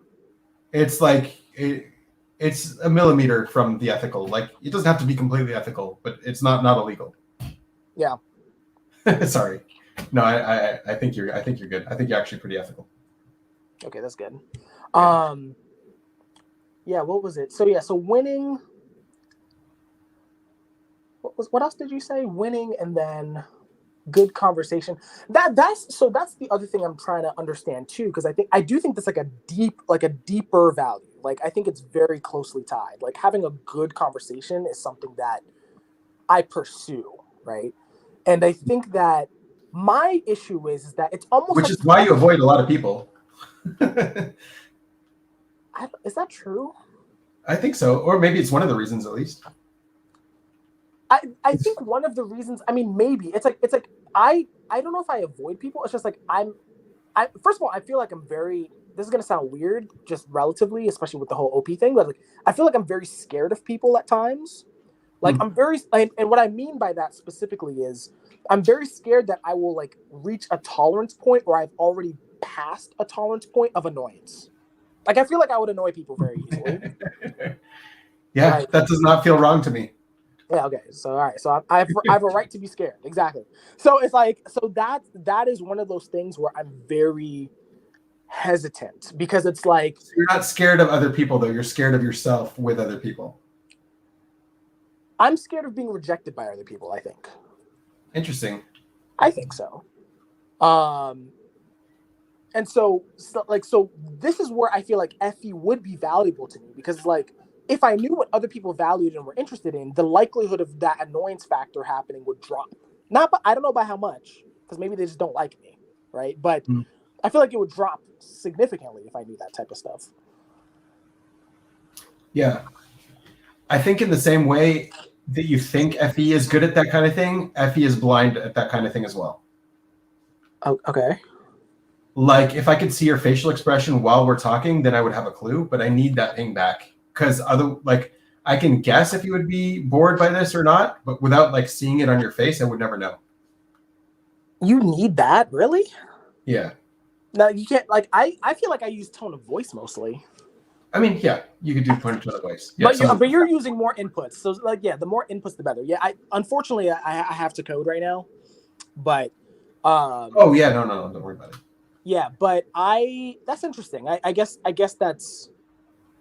I'm trying to figure out what that means. Like, why is that so important that you need that? Yeah, I'm thinking with people who have higher FE, they love video calls. Really? Is that my experience? They love video calls because they want to share the emotions, not just know them. It feels almost like we're vampires. Like, oh God, I can't feel anything unless I've latched onto someone who can feel something with me. That's so funny. Like, don't take that literally. This is just. I'm not. Of course, I'm not taking that literally. I think it's. I just think the analogy is funny. Yeah. But yeah, that's. Oh, wait, I think I found something. That I think is, what would FI be? I feel like FI would be just, it's like, yeah, it's very, so no, here's the thing though. I like, not only have I spoken to people with FI very recently, but like I think even me to some extent with the people I care about, I also have that, right? Where it's like I want as much input as possible so that I know that they care about what we're talking about or that they're interested or whatever. So I think I can relate to that. I guess I'm just wondering like why I don't give a shit, like at large, like about like what people care about, like Right. if that makes sense, or how they feel collectively. I mean, I think it's just normal and natural. You don't, for FI users, like, why would you care? Yeah. You care what you care about. Why would you care what someone else cares about? I mean, in terms of their motivations and reading them and competing with them, sure, know your enemy. But other than that, why? Yeah, I have no idea.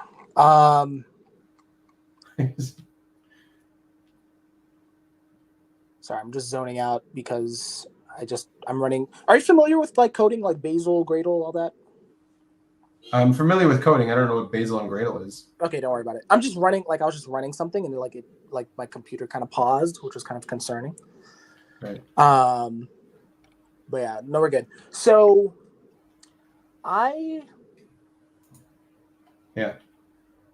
So I guess the theme for today is FI and FE, I think, or just feeling.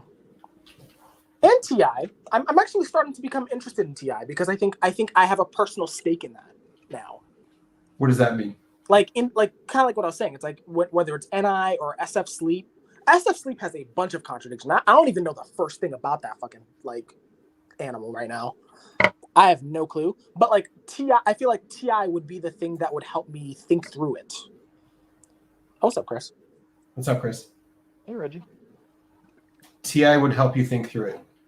Yeah, because like right now it's like the issue with TE is like the less people that care about a subject, the less resources I have to think through it. No one gives a shit about double masculine SF Sleep right now. That's just not a topic people talk about. I mean, I would have to agree. How do you know that no one cares about it though? That's the FE. How are you using FE, Reggie? So, okay, when I'm using the word so great catch. I'm saying the word care as in like no one's talking about it. That's my evidence. Right. There's no like introverted intuition is a very like I don't think I need FE to know that introverted intuition is like super popular. Right. It's like I can Google introverted intuition and there's like hundreds probably of videos on that. So because I have FE, you care about it, and so that means I will process and talk about it. Okay. Right, exactly. So then what does that mean? Like I have to be the first mover of double masculine SF Sleep? Is that what has to happen? Yeah. Like sometimes I have a friend that I'm talking to on WhatsApp or whatever, and then they start getting into a subject and they start talking to me about it. And because I know they care about that subject, now I'm going to go and use my TI and research the shit out of it so I can have a conversation with them. Oh God, that's a lot of work. Oh God. Reggie. Yes. I'm curious. Why did you? I don't quite have the full information of what you did. I was just kind of listening a little bit earlier on my drive home from work. But the whole like research into NI, quote unquote, whatever you did, I don't know what you call it. What made you like? Why were you looking into it? I feel like that's such a boring function to look into. I mean, it is in retrospect, but I think that there's two reasons. I think, or three reasons. I think the most honest reason is because I like when I was younger, I really wanted to have NI. I think I was one of those basic people, right? And so when I was typed in OP with NE double activated, I was kind of bummed about it, and I don't think I ever got over that. So I think that's the most honest core motivation. The other motivations were I had an experience of it was actually Essie that's triggered this, where I was at work, and to make a long story short, I feel like a lot of people at my work did like it was like an Essie thing that they did where they all just collectively did a bunch of research into something, and I was confused. I was like, why are you guys researching this? Like, who cares? I ended up researching it just to, play along, and I actually got value out of it. So that made me realize, oh, I can still get value out of like functions I don't have or imitating functions I don't have, even if like the imitation itself is valuable in some sense, right? Because it covers some voids. And then the third reason is because I was working on NI and double masculine SF sleep because those are the two like topics that I've never gotten closure on. I've been in OP for probably like 5-6 years now, and like those like it's like there's a nagging feeling in my brain about those functions. I'm like what the fuck are these things, right? And so I started with NI ultimately because it's like all those motivations lined up, and because NI is just a really like there's a lot of resources on NI. That's the fourth reason. If I had four, so yeah, there it is. Oh gosh, there's like so many things I want to ask and say. One thing I heard you earlier when I was listening in, you mentioned like you said something along the lines of like what was it? It was like TE doesn't think deeply about stuff or something like that. Like you mentioned, you don't actually spend time sitting there thinking about stuff, but you just like rip off other people and their thoughts. Yeah. Hello. And I was like, I don't think I would relate to that. I feel for me, I feel like I'll sit down and I'll think about something really like for a really long time. But how I feel like I won't know how good of a thought it is until I get some kind of like feedback.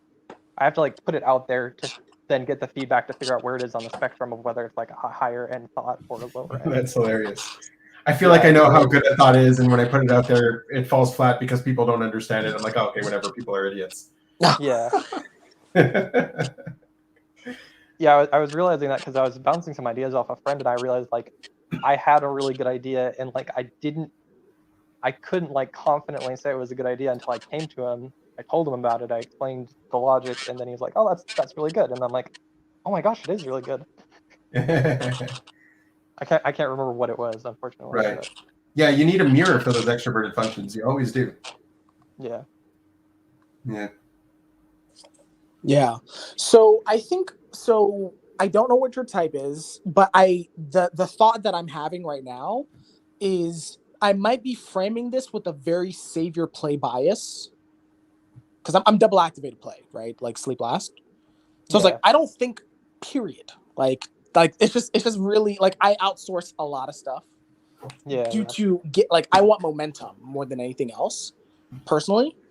And so I think you're right. I think I'm probably framing TE a little bit too much on what play TE looks like.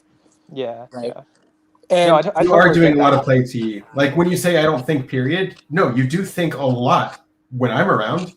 I don't know what you're like when I'm not around, but when I'm around, you're thinking a lot. You're doing a lot of TE. Okay, yeah. By myself, I'm just kind of moving. I'll say that. Yeah.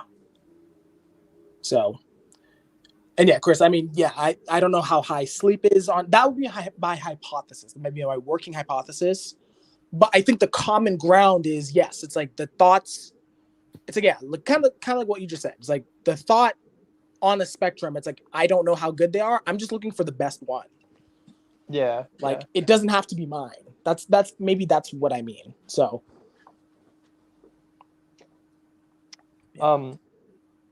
Yeah, I'm sleep second, so that would probably I figured that was probably the difference of kind of what I'm saying versus what you are. So yeah. Hey, a quick observer question for anybody that might know. My PC, I was hoping to hop on my laptop, and I was getting errors. It was like ERR underscore like SSL. And I was looking into it, and it sounds like either the browser or my PC is having issues where it's claiming that no like sites are secure, and it won't let me get on anything. I was just wondering if anybody had any information on that. I was looking into it, and I couldn't find any super clear answers. So you mean on this call? It was just for everything on. I was using Chrome, and then I also hopped on over to Edge, and they were both giving me the same error. When I went to any URL, it would like error out and tell me that the like DNS not found kind of a thing. So yeah, it was also trying to go to StreamYard is where I was trying to hop on, but yeah. Right. Yeah. What did you change in your computer? So I don't think I changed Did you anything. reset your router? I did, yeah, I did try to do that. Yep. I tried doing that. I tried turning off the antivirus kind of protection for both Chrome on the PC itself, and I couldn't get any headway with it. So kind of a weird thing, but yeah, DNS is. Did you try calling the people who supply you with internet? We got a theory here too. That's way too much. No, none of that's been on this PC, at least as far as I've owned it. No, I haven't called. I was just messing with it for like 20 minutes, so I figured if anybody had any like I've dealt with that problem and you knew, but anyway. So what's up with the? You doing okay?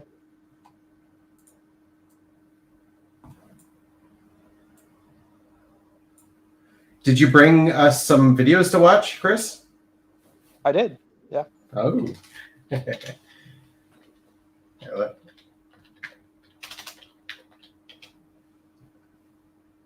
Anyway, I don't know if you heard me, but is Dave doing okay, or where is he at, or do you know? I don't know. Okay. And I think he's going to come back. Okay. Yeah. So DNS is like your domain name system.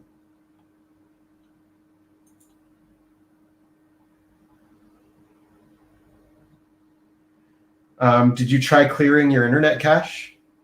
Yes, I did that one too.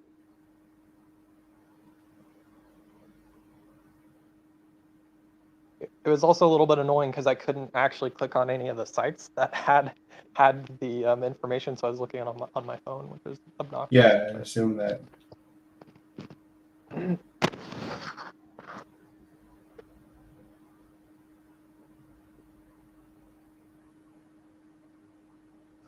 Did you try entering in an IP instead of a website?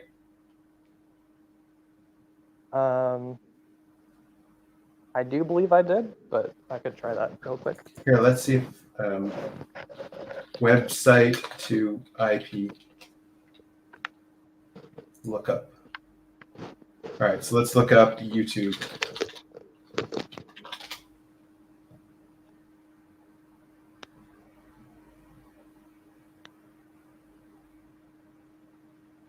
Yeah, here.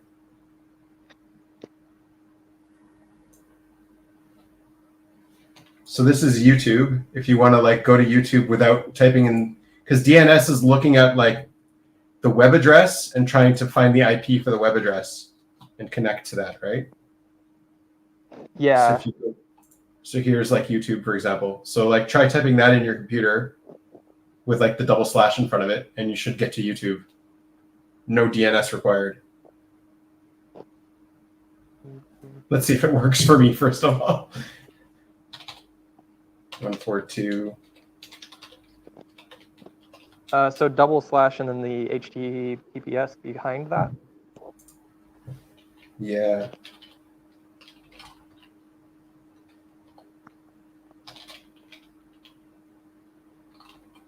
Oh, that's weird. No, it didn't work. Yeah, it sent me to a Google search, not the actual site direct. Yeah, that's where it sent me to.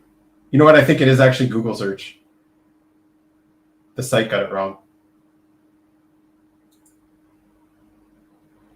But yeah, like there's a way to look up the IP of websites. Yeah, it's telling me the connection to. Let me see if I got it right. It says the connection to it is not secure.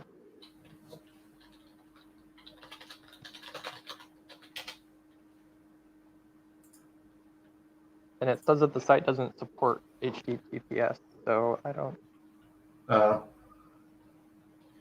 Yeah, it's a weird one. I've never had that happen. Wait, sorry, what's happening? We're troubleshooting my computer. His computer's not working. Here, let me show you the actual error directory. If anyone wanted to be bored, log in and we're going to do some tech how do I- support. Facebook. Let's see if Facebook has an IP.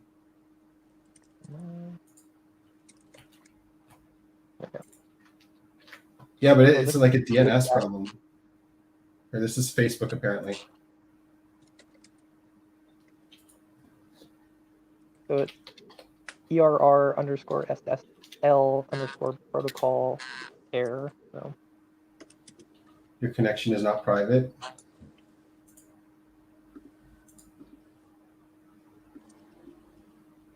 Oh yeah, proceed. It's unsafe. Sorry, something went wrong. Cool. yeah. Anyway, we don't have to mess around with this too much if you don't want to, but Yeah. All right, so let's watch some of your stuff. yeah. Let me. Okay, so that's gonna be the problem here, though, is because it's gonna be really hard to access because I'm on my phone right now. That's really annoying. Crud.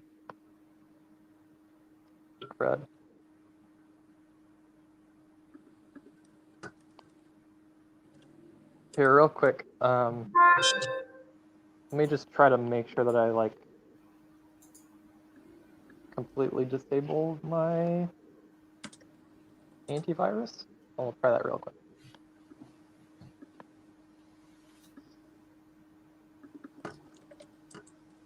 Fortunately, I had this problem like 3 years ago, and I don't remember how I solved it. Oh, the DNS problem? Yeah, I remember having this very similar problem. Yeah. I think it was the exact same problem, to be clear.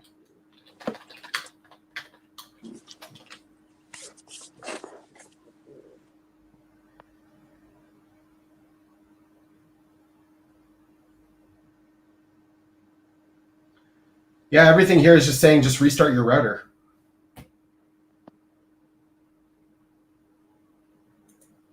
Yeah, I tried doing that. It didn't seem to do anything. Okay, all right, I got one. Go to your command. Do you know how to open a command prompt? I forget. You're gonna have to remind me. Just type in CMD in your and you get a CMD command prompt. Oh yeah. Okay. It's open? Yep. Okay, so then you go ipconfig/flush DNS. Big. Here, I'll type it in here. Type it in directly. Yeah, type that in. You can take flat.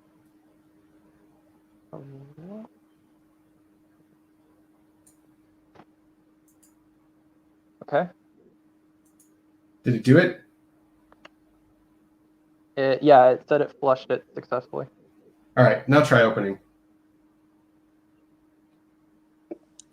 See, this is the type of shit. We'll talk about this in a minute. Go for it.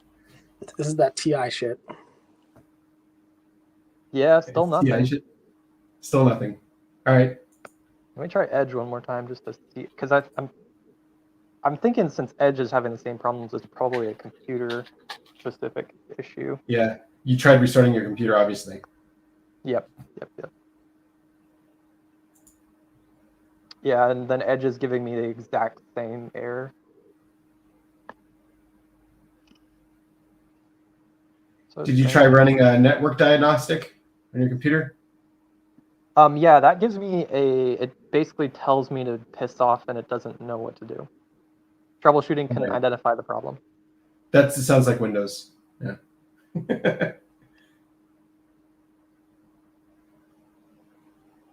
Are you doing it wireless on your computer? Yeah, it is wireless. Oh yeah, I suppose I could try just wireless. Use a hotspot. Yeah. Connect your phone on a hotspot. Could do that too, yeah. I mean, at least to see if it changes it.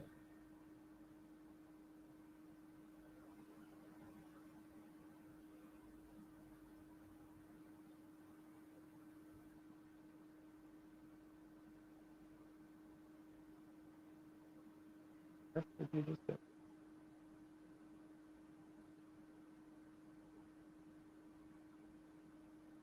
Yeah, and here they say call your service provider, which I said too. Yeah. All right.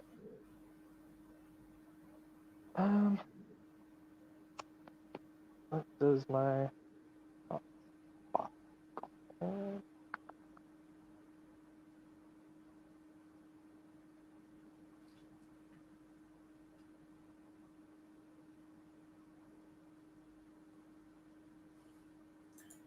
We got someone in tech here. Are your computers date and time accurate? Yeah, check that one too. There, it is accurate. Okay.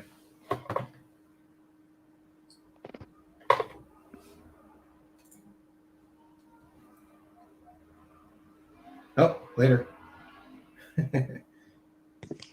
Yeah, that's that type of stuff. Like, granted, that's troubleshooting. Yeah. But even that, like the level of confidence you had to just jump in, I'm like, what the hell? I would either outsource. I would outsource somehow. I'd be like, oh yeah, Google says this. You know.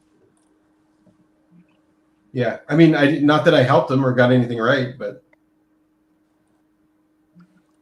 Yeah, but still. yeah. I think TI is. Well, that's an assumption. My assumption is that TI is better able to unblock itself, which is why it's more confident being like independent, you know? Yeah. I wonder if like TE can also stack, but it needs to make sure that there's consensus on each level of stacking. I think so.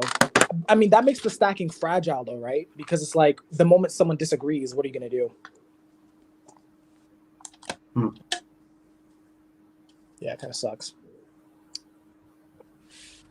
It's kind of stupid, but we get what we want, so. All right, I guess I kicked me out. My phone was doing too much.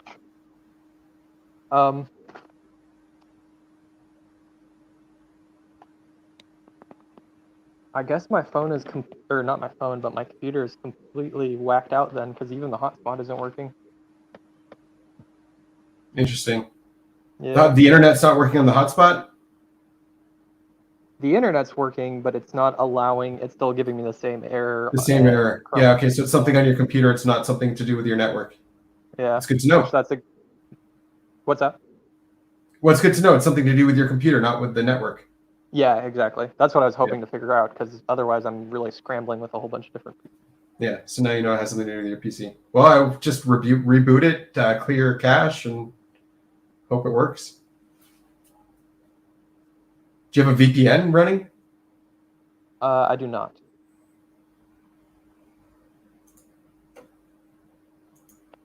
Yeah. All right. So Christopher, what are Christopher's values? What are my values? Oh yeah, let's see if you can answer this. What are Christopher's values? Okay, like I feel like I can see some values in common with Reggie, so that's a good place to start. I feel like you're also interested in winning. Winning? You just Oh yeah. You're just hiding it more. Yeah, I would say winning is more of like it's like a game to play. You're more patient with it. Perhaps, yeah. I don't know if I would. I certainly would say that winning itself is not something I value. It's what you get from the like repetitive process of attempting to win. The actual win itself is useless. Okay. So, like in competition, if you're playing against a chess grandmaster or whatever, for me, like I don't know much about chess, so I'd obviously get wrecked. But in that process, I'm going to go away, and if I want to win, then I'm going to tighten up my game more. Yeah, that's not what I mean by winning. Okay. Oh, okay. Okay. Cool. Yeah. What do you mean? I mean, like dominating in life to some degree? I don't know if I would differentiate the two, or like I think I'd need more from you to explain what that means. Yeah, I don't know what else you would have in common with Reggie. Where could we bridge the gap here? Well, we both like Hunter x Hunter. I know that. Hunter x Hunter is goated. Okay. There you go. Did you watch the original, like the 90s one as well? I like not entire episodes. I saw like I think there was like a YouTube video of like side by side scene comparisons, which I liked. I don't know. I really wanted to see the Chimera Ant arc, so it's like I kind of discount. Like, I kind of discount. One of the things you taught me, Reggie, was that like the fact that you like Hunter x Hunter, you could both like it for different reasons. You could both you could both resonate with it differently. Oh yeah. Because the fact that you like it just means it reflects your values to some degree. Exactly. But it's like, yeah, I don't know where that commonality is. Yeah, we would have to deep dive a little bit. But I mean, right. it's a good starting point, right? So I guess I mean, this would be interesting. So Chris, what exactly, whether it's the original or the remake, like what do you like about it? I think all of the characters tend to be morally gray in some kind of way that I find to be fascinating. Or kind of so like Gon is. It's actually been a really long time, so my memory is a little fuzzy on his specific character qualities, but I can certainly remember the part where he like trades his soul in order to get all the power. And so like the fact that he's willing to do that and throw away his life just to kill the cat woman, I can't remember her name, or cat gender confused. I think it like swapped between the anime and manga, so I don't even remember how that works. But anyway, that's besides the point. So I'd say like the morally ambiguous characters, or like they have something compelling and like kind of a dark edge to them, whether directly or kind of as they develop. And then also the world and like the power system is really well explained and detailed. So yeah, those are some of the things. Nice, yeah. See, now we're asking about my values. I don't fucking know. I just know that I like it a lot. I'm trying to think of. So I think it's depiction of power for like everyone praises the power system, right? I think I really like how balanced it is.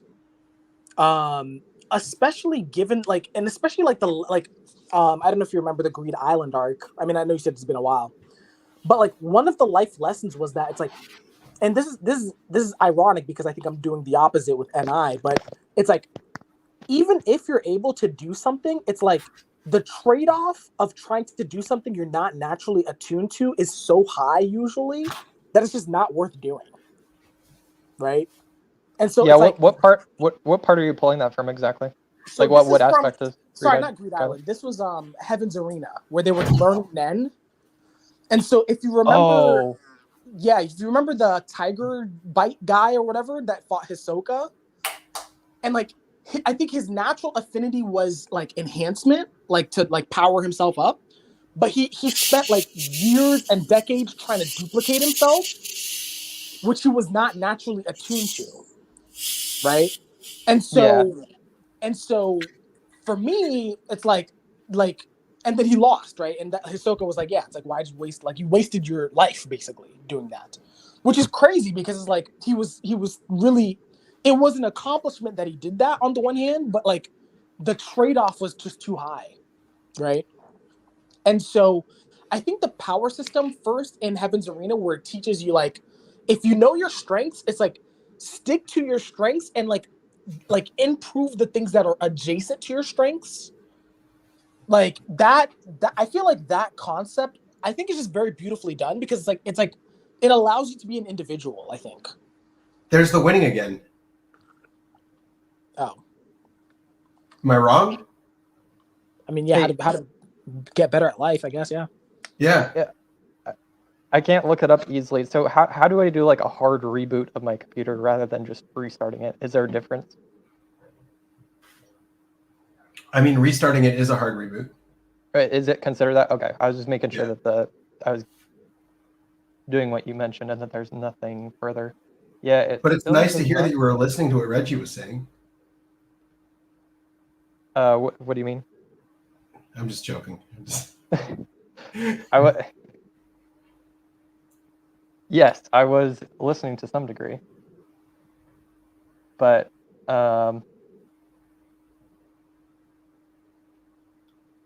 let's see here. Yeah, this is also definitely a way if you hold down the power button.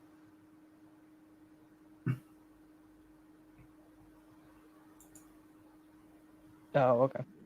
But a restart is also a reboot. Okay. Yeah, I don't know. What I heard from what Reggie was talking about, it sounded like it was a winning aspect. Yay, Annie's here. Hello. What up?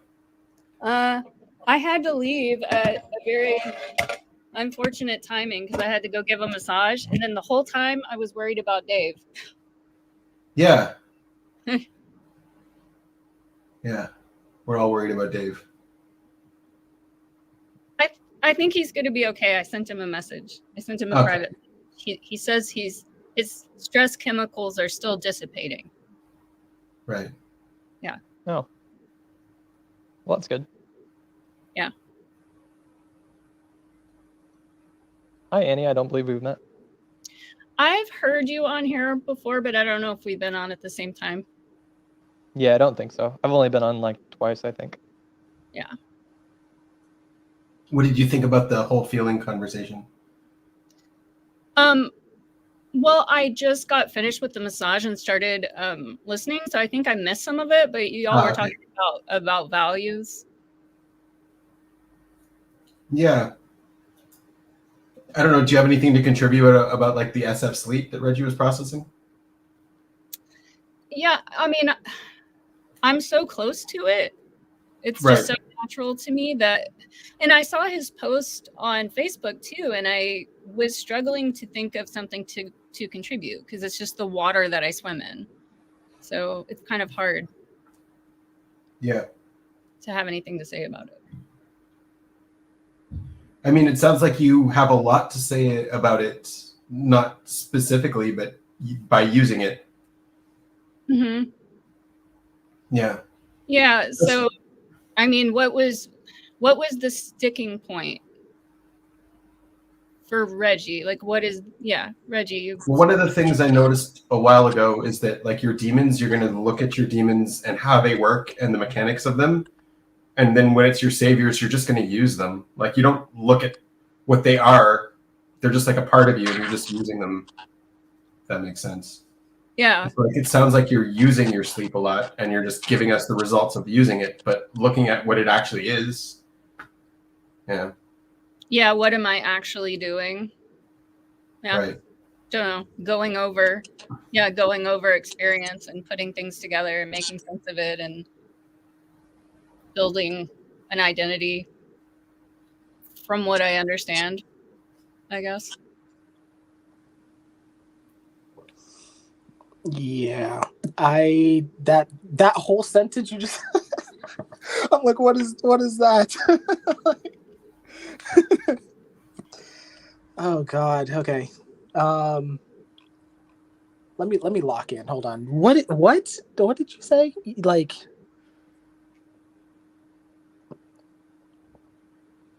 Annie talks about it a lot like dirty bathwater. I don't know. Oh, you know what? My massage music is still playing. I gotta turn it off because it's a copyright thing. We can't hear it, but yeah, go for it. We don't want to get copyrighted over here. Yeah.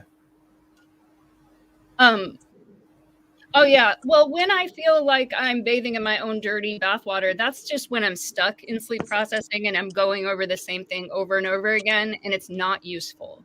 A lot of times it is useful. I love sleep. I think it's really valuable. It's an amazing tool. But when I'm going over something over and over again, then I need to blast more, you know? I'm just stuck in processing my own stuff, I guess. Okay. So I do you want to okay, so I booked a session with you on Sunday. I don't know if you noticed that. Yeah, I did. Yeah, I'm looking forward to it. Awesome. I don't know how much of this do you want to have this conversation now and then we continue it then, or like I'm trying to figure out what works best for you. Oh, whatever. Yeah, no, we can save it for Sunday if you want, or No. I'm setting things down to have this conversation because this is pretty important. I think that so there's a couple things. I think that first, in regards to what you just said, like the word processing is so vague to me. It's one of those words where everyone seems to understand what it means by me, honestly, right?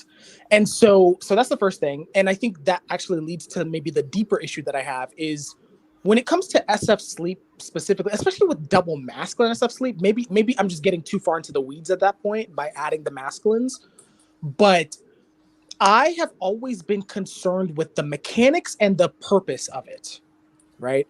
So when I made the post, what helped a lot was when Danielle and I think really Danielle, I mean, I'm gonna be honest, she was probably the only like valuable contributor in my mind.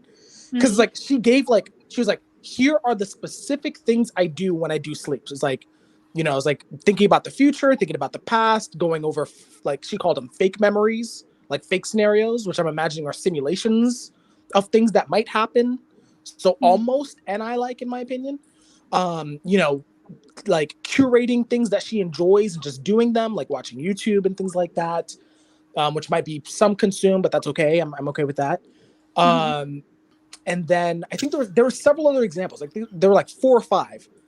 I found that really valuable because I'm just like, okay, I don't need to necessarily understand what this means. I'm just gonna do this for like a month or 2, and then just see. So that's the first thing. Is like I would love to get it like systematically defined in terms of mechanics, and then like the purpose of it, right? Because it's like a lot of people, including yourself, it's like you just said, it's like I love processing. I get a lot out of it. I'm like I kind of get something out of it. Like I was telling Benjamin, for example, early on, it's like by doing these exercises over the past 3 days, I realized I value people not just as a means for information, but like I genuinely enjoy their company. So it's like I need to make time for that, right? But like there's complications with that. But I'm like, okay, it's like, is that the extent? It's like, do I just get insights about myself and that's it, or is there something else that I'm missing that is fundamental to sleep, if that makes sense? Well, a couple of things. The way you said, I just get insights about myself. That's it. Like to me, that is a chemical hit. I get insights about myself. There's a big chemical hit. It really is valuable. It really does change the way that I grow and the way that I move forward. But the other thing I would say, if the word process doesn't land for you, I like the word assimilate for sleep processing. So the definition, take in information and understand fully. So it's like a thorough understanding. And it's like every new experience that you have, a conversation, like maybe you have something rough with the tribe, then you really look at it from all angles and you assimilate it fully into yourself, understand it completely thoroughly. Hold on. And that changes your forward, your growth and the way that you move forward in your life. Okay, give me 1 second. I'm pulling up. So I have a Notion doc that I'm saving all this stuff in. I'm trying to find. Did I get rid of it? What the fuck? Did I delete it? I'm gonna be so bad if it's gone. You don't understand. Okay, here it is. I was about to really freak out right now. Okay, so a synonym. So you're saying a synonym is assimilate. Like, yeah, I mean, just maybe ponder that word for a while and see if that lands better. But it's like, for me, assimilate is very personal. It's integrating all of my experiences. Anything new that happens is checked against everything I know from the past, all my past experiences, and it's just thoroughly integrated into this identity that is made out of all the things that I've ever learned and everything that's ever happened to me. Okay. What I'm processing is the void you had, Reggie. Like for you to come to the conclusion that you like other people, or that you like being around other people, and you need to make time for that. Like having that void, not knowing that, is not grounding. Like, so your answer is grounding. It's like it grounds you in something that you know about yourself, and that way you can prioritize it and like get more of that in your life. Yeah, that part I get. I mean, if that's the only benefit, that's fine. Maybe I'm like maybe I'm an asshole for wanting more out of things. It doesn't sound like but it doesn't sound like even the word only, like what Eddie was saying. It's like, isn't that the purpose of life? Like that is life to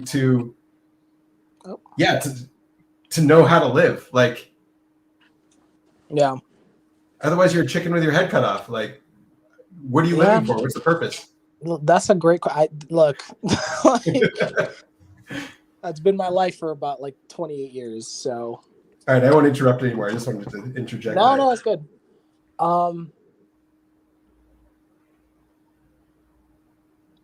Okay, I will look into Assimilate. I made sure to write that down. I will say this. I think that, like, just based on my current understanding of the word assimilate, I don't assimilate like much of anything. Like whether it's things I've watched, things I've experienced, like it's like it truly goes into like an unconscious corner of my mind that I pull up randomly when I need it. Like I don't even know how to explain that part. It truly feels like an unconscious repository. Like, you know how some people say it's like, oh, like your body remembers everything. It's like, it truly feels that way. It's like, I'll randomly remember some like whether it's a song or quote. And I'm like, oh yeah, I did think about that like 10 years ago. I don't know why I remember that now, but it's in there, you know? Yeah. I mean, I don't remember everything all the time, all at once, but like, say we watched this movie, The Menu, the other day. It's like, oh yeah. Yeah. I for me, it was really powerful. That is a part of me now. So as I was watching the movie, and then for a couple of days after that, I was really, really thinking about the meaning and the message of that movie. And I feel like the punchline of it was really beautiful. Even though it's like a really gory kind of horror film. But that's part of me now. And I'm not going to remember it all the time, but it just influences everything else that's already in there, you know? It's like the last time I've really experienced something like that was like when I watched Iron Man like 2 decades ago. Cause and even then it's like, I had to rewatch that thing like easily like 3 dozen times. Like I would just rewatch it. And eventually things seeped in, but I mean, that was like when I was a kid. Like I wish I had that on command. So I think that'd be one thing to talk to you about. I think when I'm talking to sleep people, it feels like some of them don't talk about the introspection and the meaning thing as much. Like for me, that's really big and really deep. And when you say sleep processing, I just think introspection. But I think the other component of it is the routines, you know, the self-care routines and the making yourself comfortable, the SF comforts of life. And I think for some sleep people, they don't really think about the introspection at all. And somehow they're not introspective, but they do have that routine thing going on. Right. Yeah. I see that as well with like several different functions. I really think there are different facets of these animals that like we haven't really like deep dived into as a collective. So that might be one of those things where it's like, yeah, it's like there's an introspective side and then there's the routine side. Yeah, like my partner confuses me because I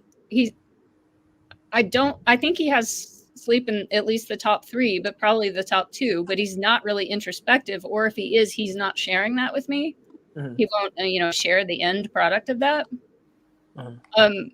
But he does have the sleep in terms of putting on the brakes and standards for self, and if he learns a lesson, then it's learned. He doesn't repeat the same lessons twice. Yeah, it's a good one. One of the things I really saw your sleep was in like that last video you did, Annie, about the exercise. Yeah. how dialed in you are on every little thing. Like, it's not just a vest. It's okay. There's the 3 pound and the 5 pound and the variable pound vest, and I got to the exact weight that I need. Like, that's very dialed in on your preferences. Yeah. Yeah, I was embarrassed that you watched that because when I made that, I was like, oh, this is so boring. You know, like my dream channel. No one wants to hear your stupid dream. Like, no one wants to hear the SI of, you know, every detail about my exercise. Yeah, I considered that. Like, when I was watching, I was like, oh, this is like really personal. Like, would she not be comfortable that we're watching this? But she put it out on the internet, so it's for a reason. And it's interesting because, like, I don't do this. I don't look this deeply at the vest and the, And I think I see that as sleep too. I'm not embarrassed to share it. I'm just embarrassed that it's boring. Right. You know? Yeah. But it's not boring to you. You can tell. It's not, no. And somebody asked me the question. So, like, a real, you know, subscriber asked me for the update. So I did it. Nice. Yeah. Yeah. And I think it's interesting. Like, for me, it was interesting just to see to what degree you were dialed in on, like, wow, like, that's not me. Yeah, and way more than what you saw in that video, actually. I'm assuming, yeah. Okay. Yeah. So, like, that's what Reggie's not doing. Mm. But he has the ability to do that. Yeah. Yeah, I think so. I think part of it is, like, I'm struggling to even identify the the point of it, right? So, I mean, that was one thing that I was going to ask you. It's like, yeah, it's like, why make those videos? Yeah, like, why then? It's like, if you knew that most people wouldn't want to watch it, like, what was the motive there? Because I know that most people don't want to watch it, but some people do. But, like, the fact that you processed it, why? Not like the fact that you put it on the video, I think, is more of a question. Like, why did you go to that degree? And I think there's a good answer there. You couldn't stop me from going to that degree. That's just what you do. It's a program. But the benefit of it is clear, too. It's like, so, Reggie, you've got your dream car, right? But, like, what's your dream car? Like, what are all of the little nuances you want in your car? Do you want a tattoo on your car? Do you want a bumper sticker? Do you want, like, a little pen holder? Fuck no. Like, what color interior? What kind of threading? Oh, God.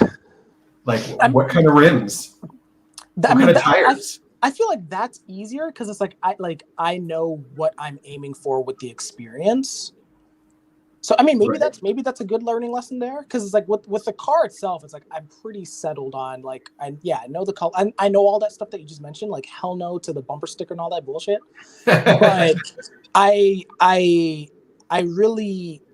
I'm driving it for an experience. Like, I'm trying to get a certain set of experiences out of it, right? Like, preferably like audio. And where would you live? Like, where's the best place to drive? And what road? San Francisco. I know all that. So there you go. So it's one of those things where it's like, okay, was that sleep processing though, or was that just like me just coming to a decision? So I think it was. Just imagine doing that process to everything else, not just a car. Oh yeah, I don't know how to do that. I think the car was lucky. I think the car was lucky because it hit me on a deep level, and most things don't, right? And so, what car was it? So the car that I drove in that triggered all this experience was a Porsche. What was it? Porsche 718, I think it's called. It's the newest generation of Porsche GTS, if I'm not mistaken. That doesn't matter. The one that I'm going for is the Toyota GR86. That's the one that I'm going for. How did you get to that from a Porsche? I just did a lot of research. Like, I just don't have the money for a Porsche, to be honest. But it's like the Toyota is very close in experience to the Porsche, and like for like half the price. I was like, I'll do that. So, but anyway, I don't know if that helped Annie at all. Yeah, what were you guys trying to like figure out, or what were you discussing? Still SF sleep, and I'm sure maybe you could contribute to it as well. But just we were just generally like talking about what I get confused by with it, which is I define it as mechanics and purpose. Like, what are the mechanics of SF sleep? Like, how do you do Those it? are the two things you're trying to figure out. Yeah. Yeah, But so exactly. it's great that Annie's here because she has it in spades. It's the same one. It's double masculine, so it's like perfect for you to try to understand. Yeah. Yeah. I would presume wouldn't that just be like a valued routine? It's like the routine you like of what, and it sounds like you got that, like the specific things and routines, not necessarily just routines, but so like with the car, that's like one area where you that you found like, oh, I want this car. And then don't you just do the same thing? Like, how do I wake up in the morning? How do I put my shower curtain? Exactly. It's like, and that's like, as I was mentioning, it's like, I just don't have a strong opinion on those things right now or ever. Like, yeah, it's like when I wake up, it's like, I mean, for example, like wake up routine. It's like, I generally like waking up at around 6. Anything earlier than that is a little bit like, fuck you energy. So it's like probably 6 a.m. But then it's like what I do in the morning. It's like, I don't fucking know. It's like, anything to get me ready for work. I don't know. Well, hey, you figured out one thing that you don't like, and that's getting up earlier than 6. So like that narrows it down a little bit. No, I mean, I was surprised the opposite to the degree. He's like, oh, I don't know anything about, how I wake up, but I know this specific detail to the smallest degree. I've tested it like before 6, but then after 6, like you have the exact timing worked out. Yeah. Yeah, because I've tried. No, I don't know. I don't know what I'm talking. Yeah. It's like it's the contradiction there. Like you do have it. It is there. Maybe you just don't know that it's there. I have the absence of it. Like I can feel the opposite of these things. Like, yeah, if you asked me like what do I not want from my life, I could give you like a very detailed picture of that. Right. But it's like, what do you like? Negatives are easier than positives for me. I'm not gonna say for everyone, but for me, they're just easier. I would agree with that. Yeah. I would and so to ask me then like, oh yeah, you have this thing with your car, just do that for everything else. I find that quite hard because the car, I felt like I was lucky in that I had a certain experience that really landed with me. Similar to even the lotion, which I fucked up by buying the hand soap, which I'm still mad about. Oh my God. And see, if you contrast me, if I talked about my morning routine, what I do specifically, I could easily talk about it for 20 minutes. And it's very detailed.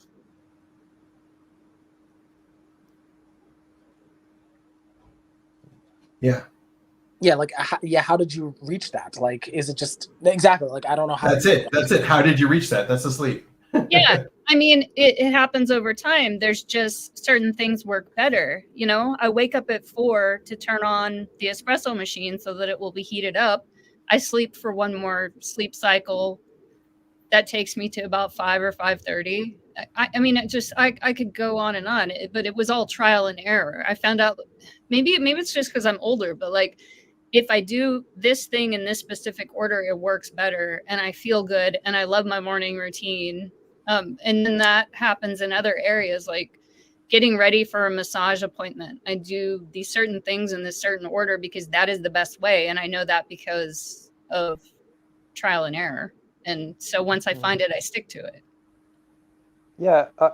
Hey, Reggie, who told you that you don't like getting up earlier than 6 a.m.? Oh, no one told me that. Okay, so I feel like if you're talking with us, trying to figure out what the sleep is for you, I think just like what Annie was saying, it's something that just emerges over time. Like it'll just be something that hits you, and you'll just know, and there's no like, you'll just I guess over time have it processed or whatever. But I feel like that's how it would operate. Yeah. No, there's good. I mean, I think that's honestly how it's going to happen. I guess maybe this goes back to the mechanics. It's like, so I'm 30, right? I don't know how old you guys are, but it's like, I have like 2 things narrowed down, probably 3 or 4. Like, it's like, I probably should have like a pretty solid understanding of myself by now. So the learning rate of this sleep that you're talking about for me is very low right now.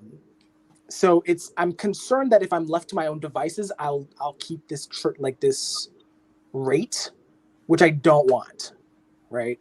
So that's me. I don't know. Yeah, and I mean, I don't know. Like, I find it really valuable, but I don't know if that's fake because I'm just getting a big, chemical hit from the routine. But everybody has a routine. So if you identify anything, like you brush your teeth, right? Most people do. Yeah. Then when you're brushing your teeth, what would it make sense to do while you're brushing your teeth? Would it make sense to think about all of the good things that have happened in the last 24 hours, like a gratitude thing? What does it make most sense to do before brushing your teeth and after brushing your teeth? Like, it's kind of like chunking things together, chunking routines together in a pleasant and like satisfying and efficient manner. And maybe it doesn't matter. I mean, who cares? You think about what you're grateful for while you brush your teeth, like maybe it's not useful for you the way that it is for me, or the way that I imagine that it is. So, Annie, you get thrown out of whack sometimes too, though, when something is off. Oh yeah. Mm-hmm. Yeah. Yeah, go for it. Yeah. Well, I feel like maybe that's the play last. So a hard thing for me is appointments and routines. Like, someone was going to be late for a meeting the other day, just like, hey, I may be late. And then I got hung up on the SI. I was like, okay, do you mean a few minutes, or do you mean like, it just throws me off.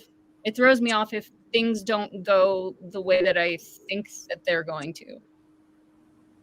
Right. Yeah, I can relate to that though. At least with time, like, again, this is very specific. Like with time, like with appointments, I hate being late, and I hate I hate when other people are late. So it's like the moment they're that vague, it's like I almost just want to like not scream at them, but almost say like fuck you, almost, like, especially if they're like, well, yeah, like, I don't know, maybe 20 minutes and it's like 40 minutes later, something like ridiculous like that. Yeah. But I don't know what that would be. I don't know if is that more sleep, or is that just like I feel like that might be just an SI or even a human thing. Yeah, it's normal to be annoyed when But Ben, is that what you meant, or were you thinking of somewhere else that I'm thrown off? Oh, you're talking about. Yeah, no, I was thinking about something else, maybe more, but that's a good one too. Because like you have like when you're thrown off, you have to like readjust everything to make up for it. Like make tweaks everywhere. You know what I mean? Mm-hmm. I don't know where I know that from, but yeah, I think that's true. Or I just get stuck. I get paralyzed.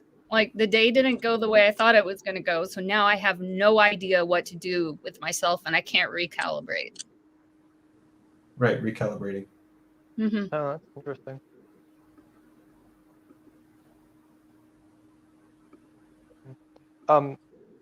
Ben, I pasted a link in the chat before I hopped back on of a short.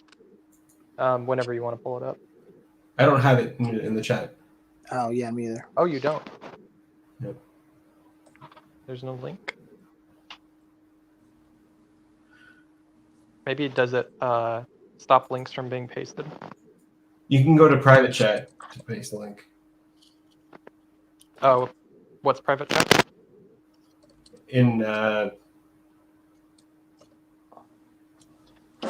here in StreamYard, the private chat mode. There's like a comments, and then there's private chat. Oh, chat with everybody in the studio. Okay. Yeah. Yeah, so I was thinking about that. I feel bad like bringing up personal stories, but you've shared them publicly. So like that guy who asked for more than a massage. Yeah. So like that threw you off, and then you had to make adjustments since that in order to compensate for it, to like to make up for that, or to like, I don't know, something like that. Like that hit you, so you had to compensate somehow.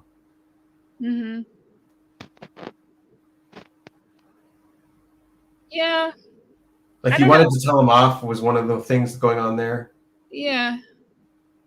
Well, I don't know what how I would compensate for that.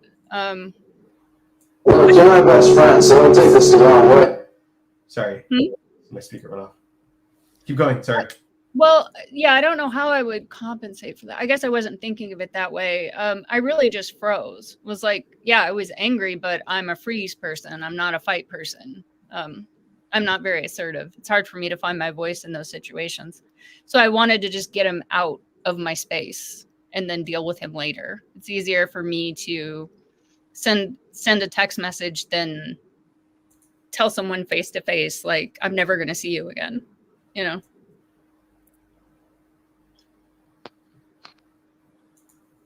Yeah. Yeah, I feel like if something unexpected like that happens, it can. I'm assuming this is kind of what you're talking about. I feel like it can. I could like deal with telling the guy to go piss off, but if it's like super unexpected, then I feel like it like stuns me, Mm-hmm. and I'm too busy processing, and I can't actually like deal with the problem in the moment. Yeah, I think that was it. I was processing and I was also double deciding a lot because he was creepy very, very incrementally over time. And so I kept double deciding, like, oh no, he's innocent or whatever, you know, he's harmless. Yeah. Yeah. And so when things really got crazy, I was stunned and I just sort of froze. Yeah, and then and then afterwards, that's when you have the shower thoughts, and then you think about everything that you would have done. Yeah, what you should have said or done. Yeah. Yeah. So do you get that too, Reggie? When it comes to creepy stuff like that, who wouldn't? No. I don't know. Yeah, do you have people asking for massages from you, Reggie? No. But do you have the shower thoughts after something Yes. traumatic happens? Do you think about different, like, oh, I could have responded this way differently? It depends on the severity, right? I think for something that severe, yes. If it was something, and that's a subjective. Like I don't know when things will land with me and when they won't. But when they don't land with me, then yeah, I'll ignore it. Like one example that comes to my mind, and I haven't really talked about this publicly yet, but like I went traveling to Italy like a couple years back, like with someone, and I blacked out. First of all, like I had bipolar and I didn't take it that seriously, and so like I blacked out while I was out there, and I woke up in like a psychiatric ward. And I thought about that like ever since. I'm like, oh shit, like, you know, and then the other person like stole my credit card, like, and all this stuff, like, and like bought stuff in Paris and all this crazy stuff. So it's like for something that severe, and I'm fitting the creepy person in that category. I feel like you think about that for a long time. Like I don't even know how to stop thinking about that. But if it's just like, I feel like there's a lot of normal weirdnesses, if that makes sense, that I do write off. Right? Like, yeah, whatever. Like, you know. Yeah, I think probably I process more minor things, you know, than that. Yeah, I feel like the higher the sleep is, it's like the processing that you do with that, Reggie. It's like imagine doing that for every little thing. Like you have to like constantly go through it all. Talking to you two, that's what making it sound like. It's not like I'm not doing it, because that's what it sound like. That's what they make it sound like sometimes. It's like, oh, you're just not sleep processing at all, and you just don't know what it is. I'm like, all right, I guess, but it sounds like we're doing the same things. It's just like I have trouble understanding why I would do it to that level of degree that you are doing it, if that makes sense. Yeah. Yeah, and maybe, you know, maybe it's not good. Like for me, it's too much sometimes, and maybe it's not productive. You know, there's a fine line between productive sleep processing and neuroticism and rumination.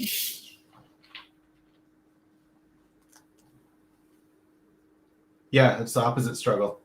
Mm-hmm. Yeah, that's what I mean about the dirty bathwater. You know, I can get really neurotic. Yeah, so Reggie, you don't want to do it to the degree that they're doing it. Mm-hmm. Yeah. But right. Somewhere in the middle. So, yeah, so almost like because we're both I I don't know what type you are fully, Chris. What type are you?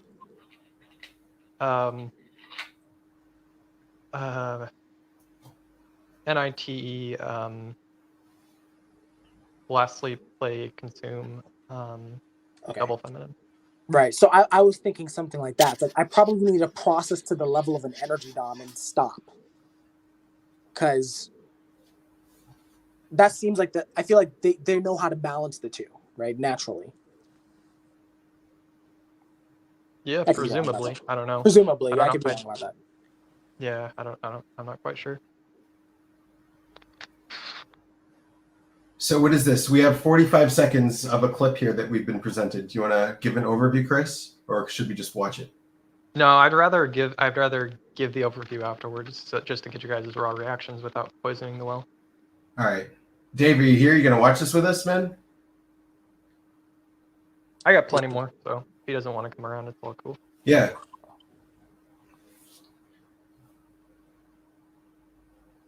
Look, you're my best friend, so don't take this the wrong way.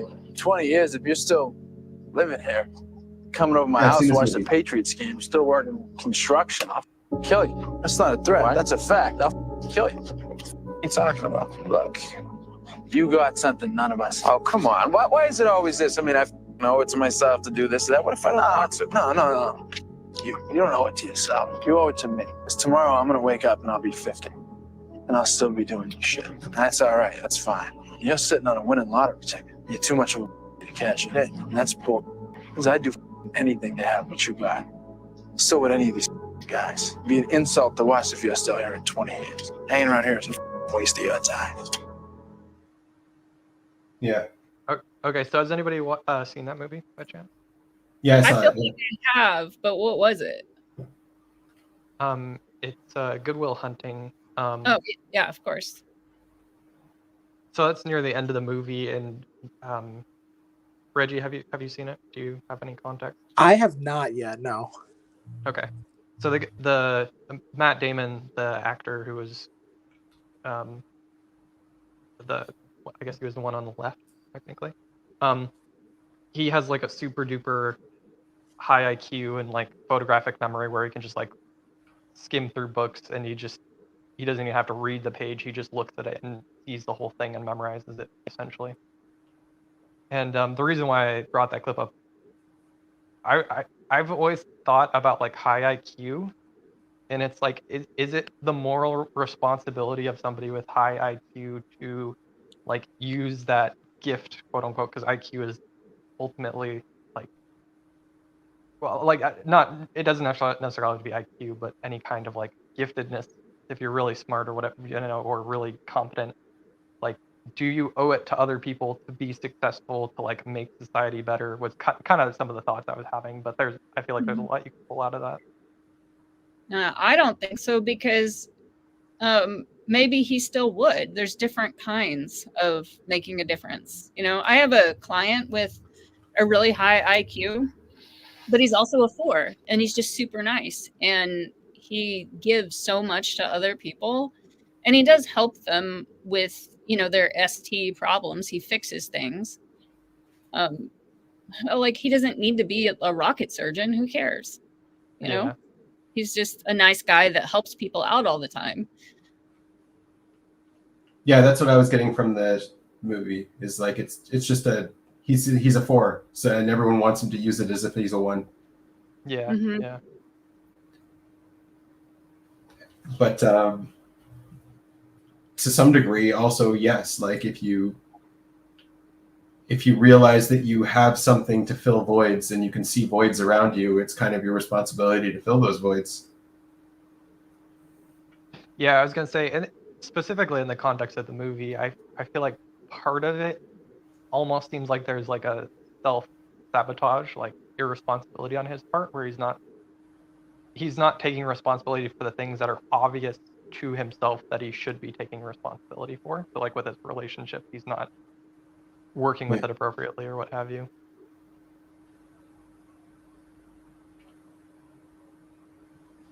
Yeah. So okay. So the question is there a moral responsibility to do something with your IQ? Is that? I mean, or anything else you got from the clip. That's just kind of the question that I had as I was looking at it.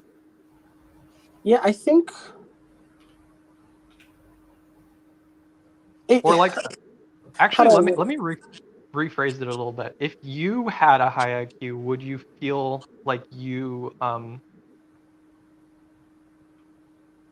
would you want to put yourself, like, if I don't know if anybody here knows their IQ, but let's say it's really high and you know you have high potential, would you feel yourself, like if you just put it on yourself, would you feel like you would need to use that appropriately? Like, what would you feel like you owe it right? to low IQ people that can't, especially when you get to the really low levels? Like, do you owe it to the mentally handicapped to make life better for them? I I think so. I like so as I was watching that clip, like I was thinking it's like, okay, maybe he doesn't need to go to school, but it's like, okay, maybe he can be like a manager or some sort of like inventor, like or something like that. I don't know how high his IQ is, right? It could be freaking crazy. But yeah, my like what I was thinking is like not even just for benefiting the other people. It's like my thought is that it would just be more interesting work than construction work. And I could be wrong about that. Maybe he genuinely likes construction work and that's his passion in life. But it's like if you Yeah. have a high IQ, it's like my experience has been, or like or not my experience, but like what I've seen is that they're usually more engaged with cerebral things, right? And so it's like, okay, like there's a way for you to do that, right? You don't have to work this job. Like you can genuinely do cerebral things and make money if that's your concern, right? So that's what I'm thinking. It's like it might not be full, like he might not be living a life that's fully aligned with his own interests is what I would say. Yeah, that's Uh, kind of how I take it too. Is like he needs to align with himself more so than anything else. But yeah, anyway, yeah, go yeah. ahead, Amy.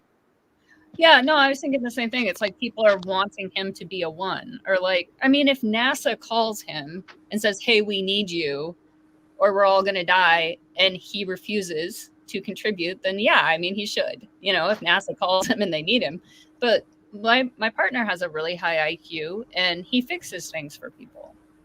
And he connects with people and he has, you know, a lot of his friends are little old ladies. He goes and changes light bulbs for them and fixes things. And I think he stimulates his high IQ by figuring things out and fixing things, you know, very, very mechanical.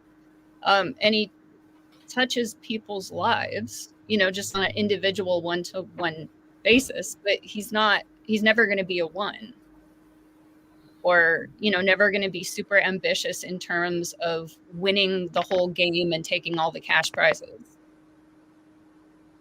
Yeah. But I don't feel like he is wasting his talents at all because he is aligned. You know, he's doing what he wants to do. Yeah, and I feel like I've processed this a lot, kind of changing the topic a little bit, but I feel like at the end of everything, it's like the highest value is connection with other people, and everything else is just kind of a like BS means to that end. But I don't know how you all feel about that. I mean, that's what I saw in the movie. He didn't care so much about prestige. He didn't care so much about, you know, proving that he was smart. He didn't care about, what he cared about was his friends and his living an honest life and not being part of, like, I guess part of having a high IQ is seeing how bad the world is or outside and just wanting to stay in your bubble. Yeah. And then like the other thing is, okay, like let's say he decided to actually do something with that IQ. Like that's a struggle. That's a climb. That's fighting a lot of battles, you know? And Yeah, and especially in the movie, he has a lot of internal battles, mostly that he has to overcome, obviously with his kind of emotional issues. So it's like right. imagine what that would be like to have to overcome, like go through the process of like getting good at something and becoming competent when it seems like, especially his character in the movie is portrayed as somebody who like he doesn't want to be competent. He just wants to stay as the janitor. Yeah. Yeah. Yeah, I think But he's also like just struggling with the whole class thing. You know, you're born into a certain class and you just feel like that's your place. Like that's where you're going to stay. And rising above that can be uncomfortable. Say hi.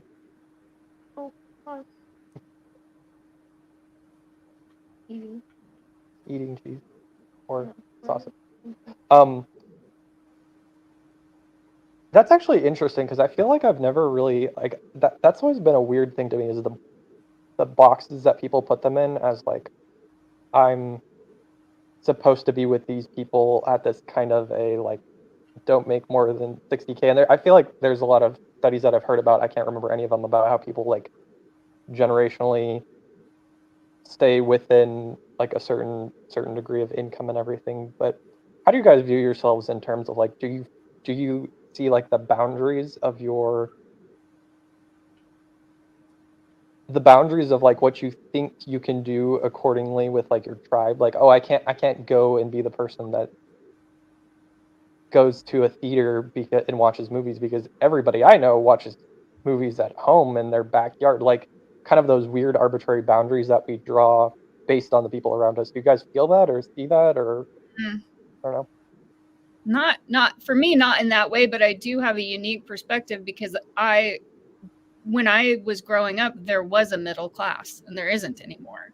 So I'm shocked that I'm the working poor because I'm actually highly educated, really intelligent. I mean, I would feel completely comfortable, I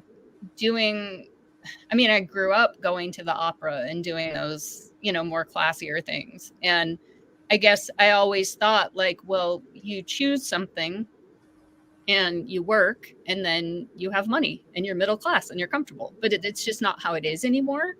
So that to me has been a big shock in growing up, but I don't feel like I'm not allowed to do the same things that highly educated people do because I'm also highly educated, but there's certain things I'm not interested in. I don't really want to buy a yacht just because I don't want to. Not important to me. That's handy. Yeah, yachts are expensive. It's good that you don't want that. Yeah, I really don't want one. Well, like so if you weren't educated, do you think you'd feel intimidated talking with more highly educated people, or how do you think that would play out if you had to go? I can't imagine not being highly educated because I'm consume first and I love learning. I can't imagine. I mean, what would it be like to not be curious about learning everything? I don't know.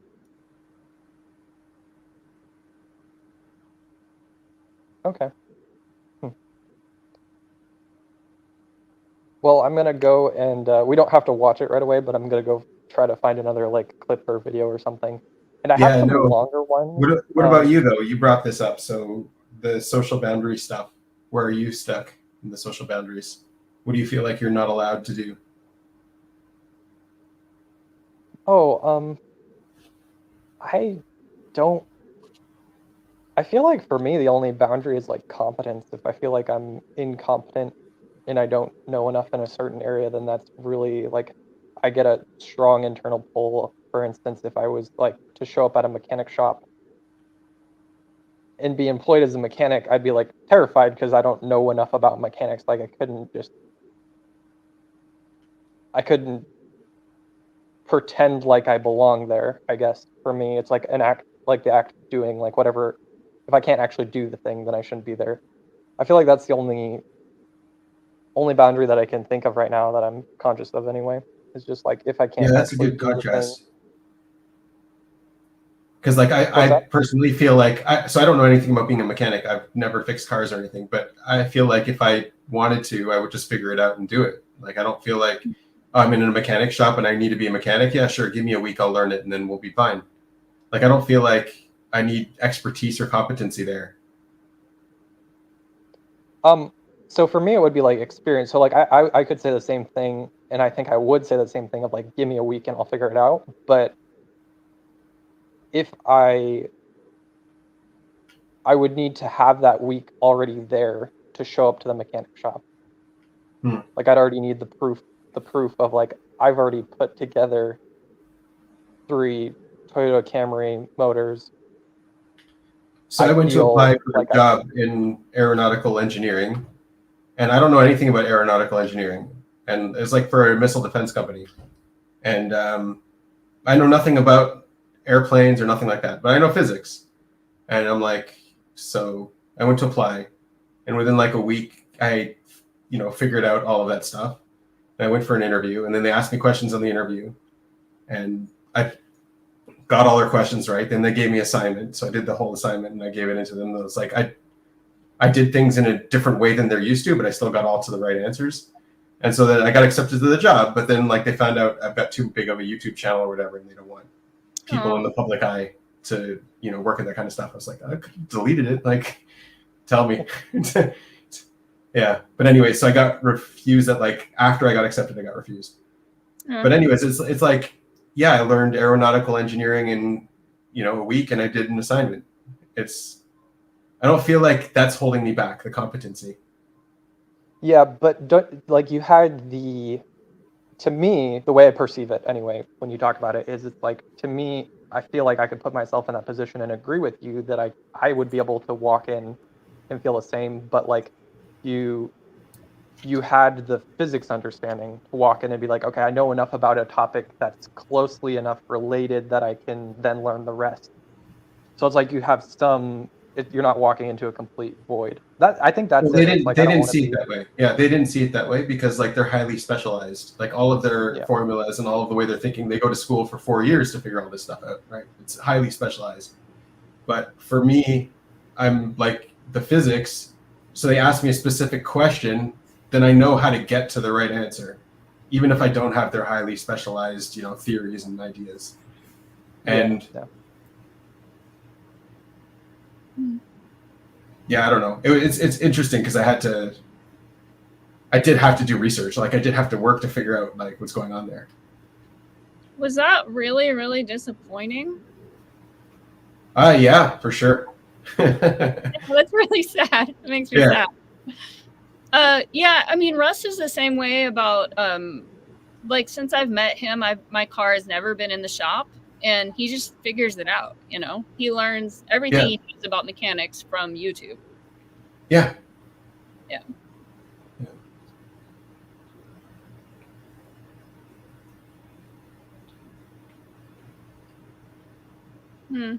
Yeah, it was disappointing. And then I also applied to them like for a physics position there, and I also had the best presentation and the best answer to like the assignment. Like, I don't know. It's nice to hear that like you had the best and they tell you that. It's nice to hear that. But then I also didn't get the job there. I don't know why. It's crazy. All because of this channel? Is it worth it? I don't know. Yeah, I don't know if that's the reason, but yeah. Wait. What? Well, sorry about that. Yeah. What's up, Nico? Can you lead us in prayer for Dave? What happened to Dave? It seems he's having a sleep crash. He died. He didn't die. He's just sleep crashing. He'll be okay. That is basically like a death. Is it? But first off, you couldn't get your job because not the channel, but what the hell? Oh no, I have too much of a social media presence or something. Yeah, YouTube channel, stuff like that. Bruh, what is their shit like secret or something? What the hell? Yes, it's top secret. It's missile defense. Oh well, okay. That yeah. Makes sense. And the fact that you're talking about it here doesn't help. No, that doesn't help. But I wouldn't have talked about it here if I was there. Yeah. But I never told that story, so. Dude, I was actually wondering. I'm glad to hear the story because you never followed up on that. Right. Also, hello, Christopher. I didn't. You were from some interviews back with what's this? No interviews. I never did any. You don't know what you're talking about. Yeah, totally. Yeah. Never existed. I was waiting for somebody to hop on and be like, "Oh, I know you." Yeah, well, I mean, we relatively the same time. I mean, within like a couple months of each other, we did our interviews. Oh, I didn't realize you did one with him too. Yeah. No, I actually, interestingly enough, I know who you are a decent amount because I have a friend on some of the same servers that you're on Discord, and he sent me some of your typing videos, so I listened to some of those. There was like one where you were ranting about like chemicals or something like that. But That sounds like him. yeah. No, it was really entertaining. Like seriously, I love your like observer rants. They're fantastic to listen to. It's super entertaining for me. Thanks. Yeah. What kind of observer rants do you have? Chaos, fear. Is that like the I don't have any. I pretend to have none. Totally, yeah. Never exist until they do. Exactly. SE isn't real. SE isn't real. It can't hurt you. No, it is real, and it's sometimes slightly painful, but I think I'm surviving okay. Just got to go. Right now, my only problem is figuring out my weird error on my computer, but otherwise, I'm doing okay. That was one of the hardest things I had to wrap my mind around. What is demon sensory? Like at the very beginning, it's like, what? You don't know how to use your 5 senses? Like you can't hear? Are you blind? Like what is demon sensory? What does that even mean? I don't trust them. Them. They're not real. Yeah. But you got your head around it now, right? Yeah, of course, yeah. But at first, it was confusing. Yeah. Because I know how much of a degree I'm unaware of the FE, so it's like, are you blind? I don't get it. Well, you're less unaware than a mope version. Like there are some instances where I'm less aware of. I'm also pretty old, man. You have to get aware over time. Yeah, you're an old guy. But yeah. But wait, what was the person that sent you some of my vids? He can't rat. You can't ask him to tell. This is secret stuff. Yeah. No, it's just tribe members. They don't care. I don't know. He might be angry if I share this magic information, but I'll find out. If you've probably come across the dragon's neck before. Yo, my boy. Yeah. Yo, cool guy. So wait, you know him even more? Yeah, I've known him for a long time personally, actually. Oh, nice. Yeah. Yeah, he's a bit of an he like plays like the gatekeeper in some of those Discord servers where he like comes and beats people over the head with OPS. That's pretty funny. Dude, yeah. Dragon's Neck's like an OG. What the hell? Yeah. Like the old wise man. Yeah, I've talked to him. He's pretty interesting. I mean, more introverted than me, which I mean that's saying something.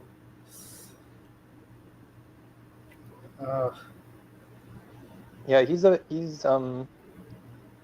what's a good term? There are these. Huh? Oh, go ahead. There are these like weird. I think they're salamanders that like live in caves like alone for like 90 years or something, and they just live alone in the cave, and they. Yeah. Yeah. And they all they do is they like interact with like one mate, and then they die off. I think this is real. I can't remember where I pulled this from, but I'm pretty sure it's a real thing. There you go. Okay. So the dragon's neck is one of those salamanders. He interacts once every lifetime and then dies off and reincarnates. Yeah. Wow, that's a way to describe him. I don't know. He likes some of my posts, so it's like, okay, cool. He's still lurking, at least. He's always lurking, yeah. Dude, I felt that. There are times where I'll post, and then there are other times where I'll just lurk. It depends on the group. Yeah, We were I don't reacting even to look. videos, but Nico sent me a video this week that we can share and react to. Oh, sweet. Did I send you? Yeah. What do you mean? was it Did a you send meme? me? You don't know what you sent me? I sent you. I might have sent you a meme. Something funny. Sometimes. Sometimes it's something funny. Yes. Here we go. There's the U.S. invincibility glitch, the mud flow, news anchor troll. That's a good one. And then, All right, here we go. This is some any right here. This is any. Oh, what do you do? What are you doing?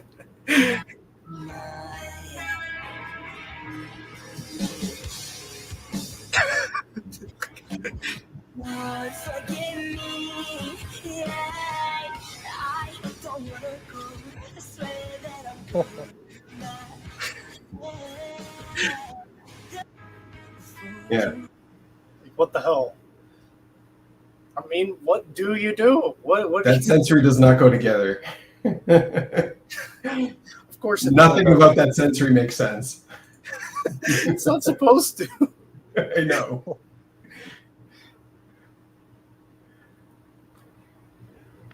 That's not a real Essie situation, so I don't know what I would do. Yeah, it's a hypothetical NE situation. Yeah, it's any.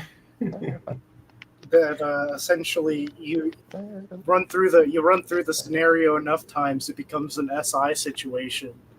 At that point, I basically just give up on life and say, you know what, I don't understand anything. I thought I understood shit. The world I knew is wrong. Like, My world take is me. broken. If you want to kill me, take me. Basically, that's what I do in that situation. No, then it spares your ass. And it spares you. Yeah, You just have to and live. then I have to learn some new ass world that doesn't make sense. That's how I feel like with some of the like the ESFPs or the ESTPs that like see ghosts or whatnot. It's like they see something that's like obviously just like that, like what the fuck, you know? Because like their NI just like their demon NI projects something, and then they just have to live with what the fuck. What is this?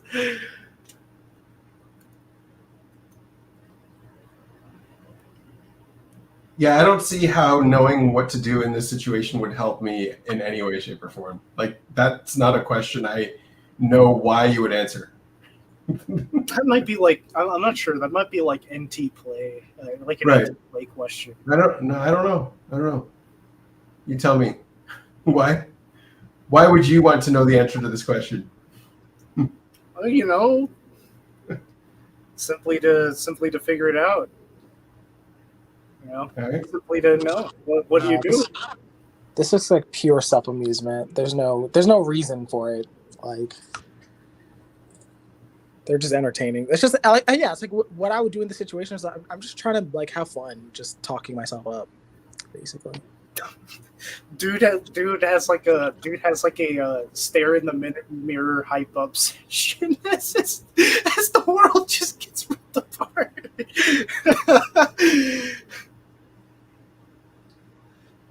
I honestly would just be, oh, this is a simulation. Okay. It's not real. It's not real. It's not real. Just gets fucking spaghettified. Yeah, but not in a demon state. Like, it's real. It's not a simulation. It's a simulation. Yeah. No other explanation. I swear I had that conversation with like I tried to have that conversation with Dave, like Dave Powers. I'm like, look, I was talking to him about like the situation. Nice. The situation of the simulation. Okay. And I was just like, look, it doesn't make like simulation, sure, but I mean, it doesn't. Do you want to call the afterlife something that makes a simulation? Yeah, sure, but it's just another catchy term. Honestly, it's just another term for the afterlife. Like, come on now, bro. It's a way to try to understand what's going on. It's like an idea of what could be going on. Like we could be in a simulation. It's a possibility, right? But then you like any even more, and it's like, Mm-hmm. well, that could make I sense. mean, and then the question is, yeah, if you were in a simulation, well, how could you prove if you were or not? You couldn't, anyways, and you won't even know what if reality is a simulation, then what's reality?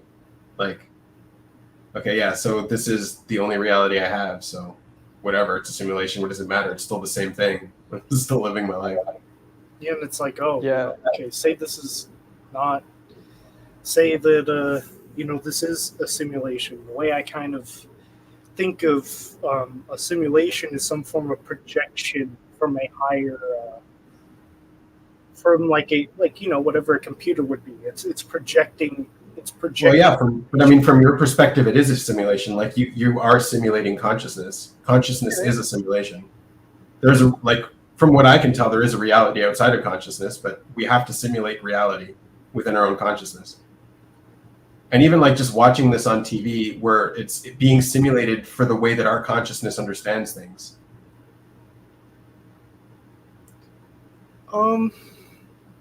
Yeah, I mean, I suppose that just goes down to the age-old argument of like subjective versus objective. If you had a objective creature watching a movie, you'd be like, why are there only 3 pixel colors? What is that trying to represent? Is this how humans see the world, in 3 colors? Weirdos.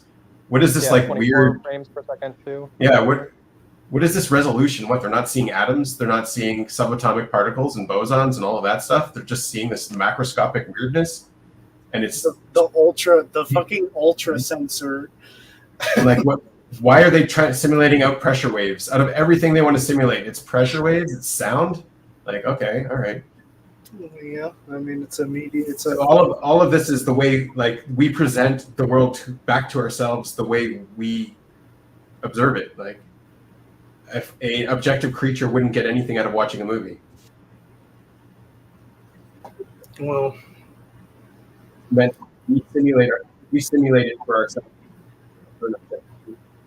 and then I mean, sure, but then there's also the question of, okay, so say it's outside the simulation. Like, right, a lot of the NT nerds are like, yeah, it's made by another computer. You're gonna wake up in a space pod and whatnot. Okay, then where the hell did the space pod come from?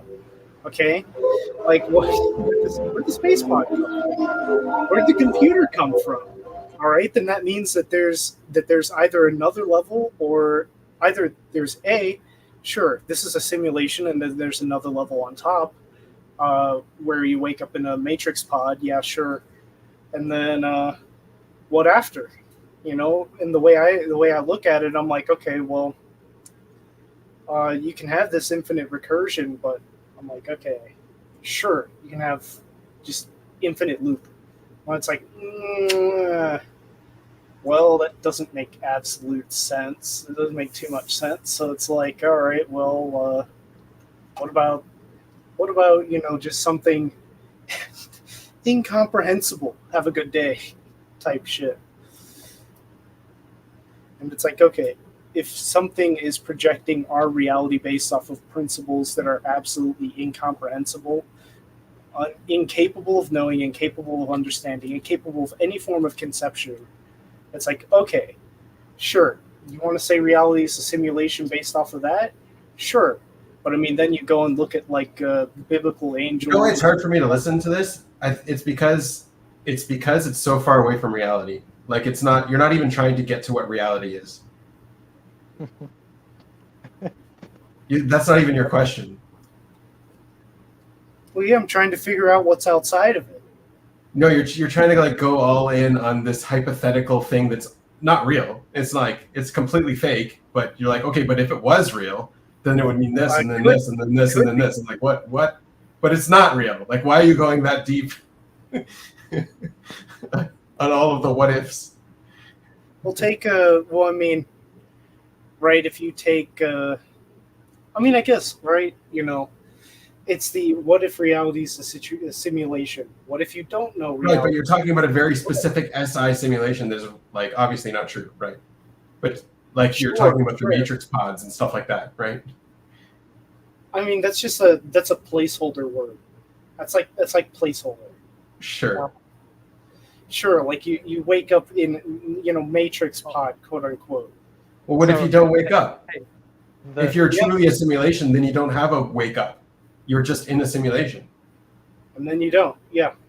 Yeah, what if there's that? And then, so the question is, what if It's there's like, why go in on that specific SI that you are in a matrix pod? Like, well, that's either not way it necessary. goes, so say something's projecting you, right? Well, that still means that there's something, if we are a simulation, you die, you don't wake up. Well, that still means that there's something outside of the simulation that, has a cause, or that is the cause. And Well, why would you go there? Then you got to puzzle out what that is. Yeah. So that video I sent, the reason I sent it was because I feel like that's what my brain does when I'm going to sleep. What is that? This is NI brain, right? It's visual, too. Oh. Yeah. Like I can actually, when I'm getting tired and I want to fall asleep, I can actively kind of like, it isn't nearly as high fidelity, but it feels like images are just like turning into a new image, just kind of evolving. It's really interesting. Yeah, that sounds like sensory hallucinations. Yeah. What do you mean by that?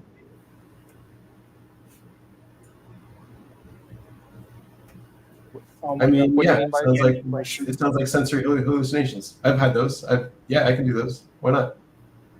Well, that's like the images that just kind of run through his brain default is what he's kind of implying. No. All I'm saying is just when I'm going to sleep, that's what I do. I'm not claiming anything about any functions or anything else. I'm not saying I'm the only one that can do it. I'm just saying that's what that's it. That's just what Later, happens Reggie. when I'm going. Thanks for hanging out. See ya. Bye, Reggie. But So, yeah. So I was curious I suppose I was kind of wanted to cross-reference and see if anybody else does that when they're going to sleep, where like you're kind of transitioning into the I'll show you. or whatever. Yeah. So okay, I'll show you what I do. Before Annie, what would you? yeah. So you're not asleep yet. Your eyes are closed and images are going before your images are going in your mind. Yeah. Yeah, that happens to me. Yeah. I get a lot of faces, really, mostly faces, and they morph and change into other things. Yeah.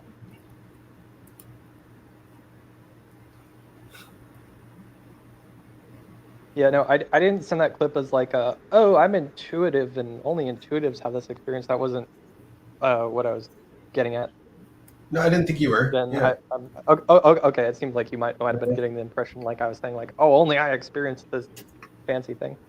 But anyway, I just wanted to clear that up. I mean, it's really interesting. I mean, mine's a bit. I'm not sure what I see is a bit more. I'd say more abstract, but like, but would you say that is like that is what you go through there is like an effect of your intuition, or would you say that's something different entirely? I have no idea. No clue. I know it's what happens when I go to sleep, and it's pretty fun. That's about it. Yeah. I mean, that is an interesting insight because I wanted to because I was really thinking about kind of what so the NE imagination. I'm like, okay, what is the NI imagination? What's the difference there? And what's the this is what kind of runs in the background. As well as what David had on the last live stream.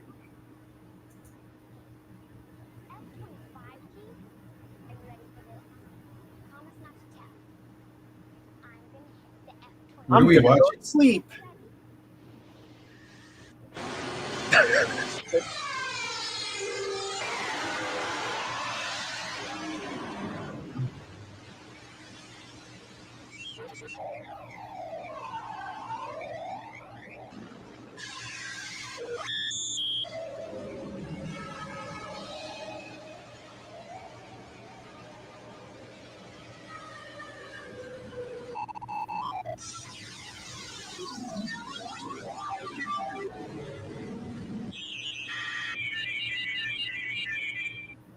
So it's weird because it's like that. That's kind of like what I like. Kind of, it's like the closest analog. Um, and so it's like it's weird because it's like the masculine NE patterns and the feminine NE patterns. It's like a bit of both. You have like blocks and you got blocks and little squims and squams going on and little dings and dongs happening, and then you got the flowy woms, type stuff. You know, one of the most annoying things when people send you videos is like they start getting added to your YouTube's recommendations, and then you end up with some weird ass recommendations. Hey, I think I know how to fix that. You know how to fix that? Delete Yeah, your history again? No, if you go over to the chat and you look at the links that I sent you, and then you look at the links the link that Nico sent you, Right. from the question mark onward, that is, from what I've heard before, I'd have to double check the sensory, but I know where I find it at. From the question mark and onwards on his link, that is data that has to do with your account and his account. Like YouTube is going like, oh, you like this person, therefore you like their stuff. It's like linking the account. Oh, it's linking his account when I'm clicking. Yeah. Oh, it's telling me, shared it to me. Okay. Well, have fun with some cursed NE content. Yeah. I don't That's know not the you in full particular. I'm just getting like people send me stuff, and it's like sometimes it's like, oh, well, I'm gonna have to deal with a bunch of those links now. Yeah. I imagine you'll probably still get recommended the stuff just via like the algorithm saying you're watching it, but I think I think it works a little harder. I'm purely speculating here, but I think because I've noticed before with like friends and other people, when they send me stuff, right after I'll get recommended really weird videos that I don't normally get recommended, and then I will go see their YouTube directly, and they have the same videos recommended. So I don't know, just a bunch of experience. All right, so maybe I'll try doing that, getting rid of the SI thing. Yeah. But no, what you're seeing, Christopher, it's like that is like weird. It is like your mind is kind of just constructing your own like a world or something. Okay, Yeah. but okay, so that's what happens whenever you go to sleep. Cool and trippy. But like, what do you imagine? Like, what's going on in there? If that's a question that you'd be willing to answer. I'm not sure like how. I know NI is personal, but I mean like. Is it like as personal as a decider function? I'm not sure. I mean, it's an observer function. It's like.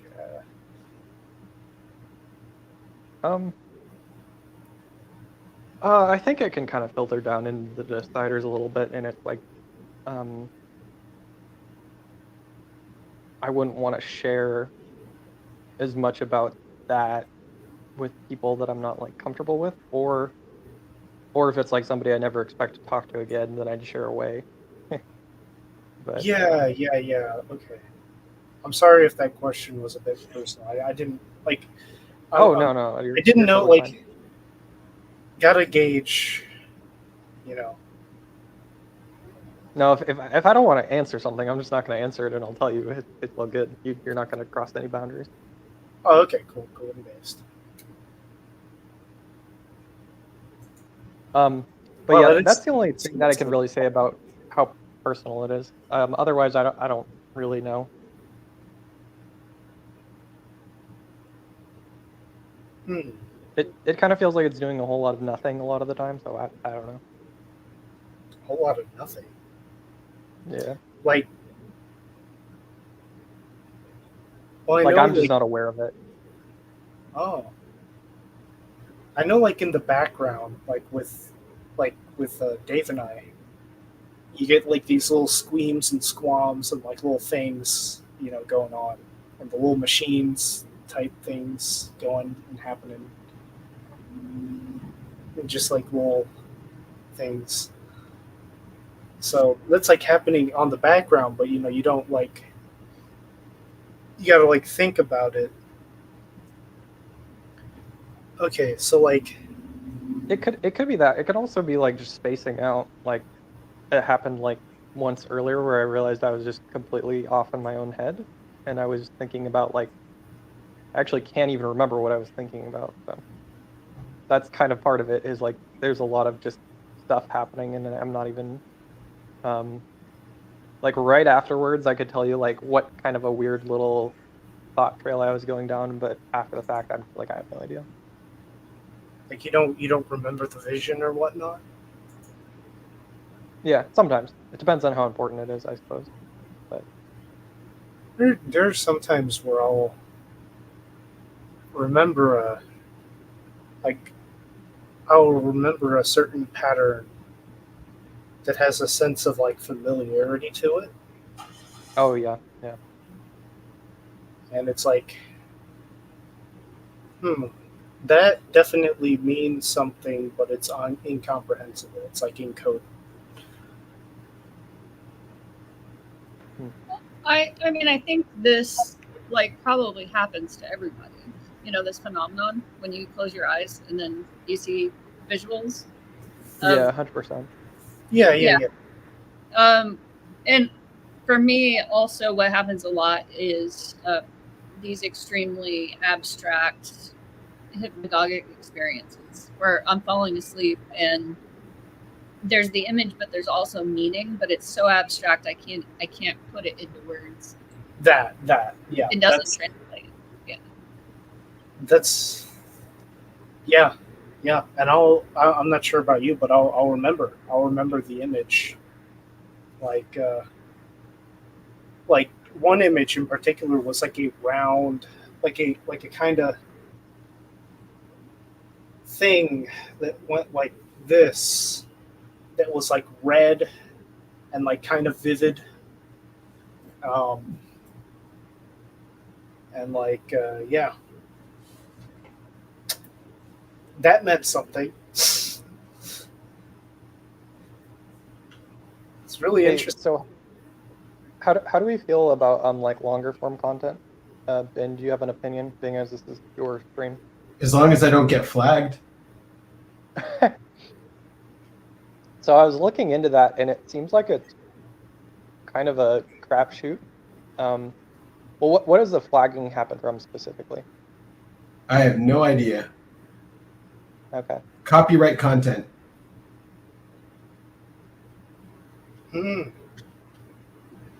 Interesting. Well, I suppose we want to experiment with the flagging thing.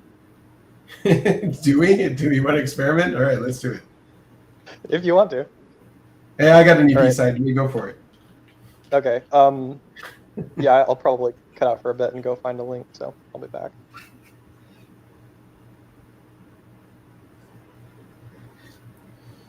Oh boy, this is an NE game for sure. How? Yes, Vid. Let's play a game. How free is your YouTube press?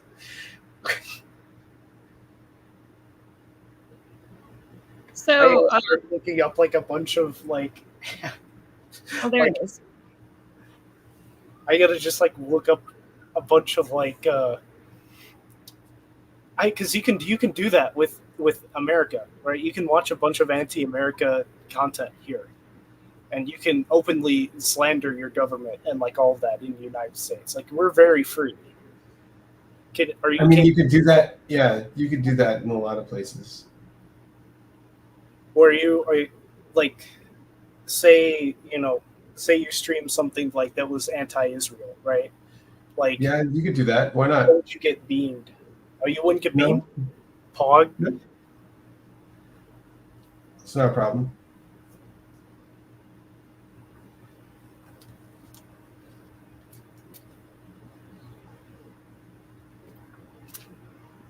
Oh, that's good.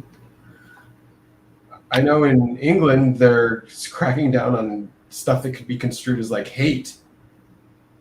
You can go to jail for that. And they're very strict about it. Like one case, I forget who was saying it on YouTube, who's talking about it.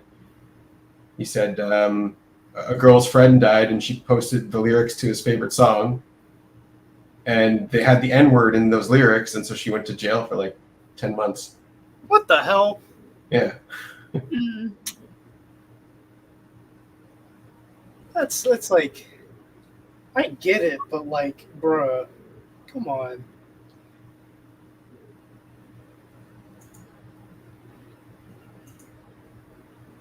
It's a finicky game playing with something that's either harmless or something that has intent. It's a very finicky game. I guess what freaks me about it here is just that AI is picking it up. So like they're flagging the wrong thing, you know? Yeah.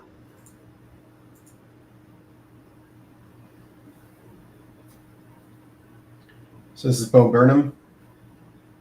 Isn't he like INFP? Something? Yeah. Yeah, INFP. Yeah.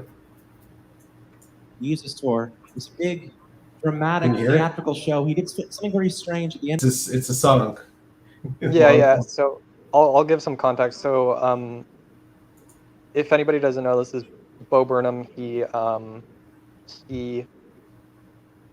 started on YouTube and he did like funny songs, and then he became like a super big comedian. And he went out and did a whole bunch of shows, and then he, at least as far as I know, then he had an issue where he was getting panic attacks up on stage. And it seems, not to spoil the rest of the video, but it seems like it decider problems. Actually, Dave and Shan have typed him. Yeah. And then he disappeared for a long time, and then he put out an album called Inside Out, which is super interesting. And then he's disappeared off the face of the planet for like the last 2 years. He, to me, is a really interesting case study of somebody who, if he is properly typed as like a sleep blast INFP, then what's going on is he's having an internal struggle where he's extroverting himself so much and he's getting famous, but he also like doesn't value that, and then seems to be putting himself in like a weird decider world that he doesn't want to be in. So it's like super interesting, and I feel like the video that I sent specifically highlights, especially what we've gone through so far, is it's a bunch of like observer bait. It's like, oh, the Pringle cans, oh, the Chipotle burritos, and then at the end it like hits really hard where I think he's being very genuine and everybody's laughing at it. Anxiety and stuff, yeah. Yeah, but it's like he's being very genuine and everybody's laughing at it, and he's pointing out the fact that like I don't know, it hits different. You guys can give your opinions, but for me it's something I always go to, and there's something about the ending where the way he's being so vulnerable, it's like how many of the people actually understand what's going on here, as he's just like opening himself up on stage, which is ironically the thing that he's like almost the most scared of, presumably. So I don't know, it's just a super interesting vibe, I guess, to me. Yeah. So the Inside Out one, was that the pandemic quarantine? Yeah. Yeah. I loved that. I love his comedy. It makes me laugh and then it makes me cry because it is so touching. He is so, vulnerable and self-revealing. He's one of my favorites. Yeah, I agree. Yeah, and I would say they typed him correctly as an IP. It makes absolute sense. Yeah, I'm sorry, guys. I haven't heard too much. I don't really have too much of an input aside from good on him for doing what he's afraid of. That's like, that takes some balls. genuinely.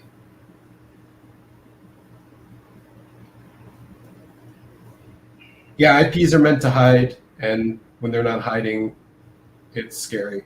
Is that saying something Yeah. about you, Ben? Oh, probably, but I mean, in general, I mean, Elon Musk is not hiding anymore. Yeah. The Facebook guy is still hiding. I don't think he Facebook wants to guy. hide, but every time he comes out, he gets hit with the FE pretty hard. Yeah, I Yeah. feel like he hasn't like he hasn't. I feel like bouncing off of what I've heard Dave here on the stream say before, I feel like he hasn't actually gone out and gotten hit with a lot of the like the FE of like what's the values here, and so then he always comes off as very disingenuous when it feels probably what he's just trying to do is figure out like, okay, what's valued here by the tribe. I mean, he's one of the most hated people in the world, I think. Yeah. And it sucks. It sucks for an IP to be hated. Yeah. I don't even know if it's appropriate because I look at him and I just see like a 10-year-old kid that's just living life. Like that's from my perspective. I'm just like I don't think he even has a clue what he's doing. And this is like even before I knew his type or anything like that. Like I'm just like he just seems like he's just trying to make friends with people and everybody's pissed off by what he does with Facebook. Maybe I'm wrong. I don't know, but there is this one video that I think went viral a little while ago where he kept on talking about like Sweet Baby Ray's barbecue. His like really hamming up the Sweet Baby Ray's during like this weird live stream thing that he did where he was like, Oh, I don't know. It was really weird. I'm thinking of like other IPs like Bowie, for example, but Bowie he didn't blow up all in one day. Like he was underground for a long time. Yeah. Yeah. It really makes me feel bad for the IPs. I'm not gonna lie.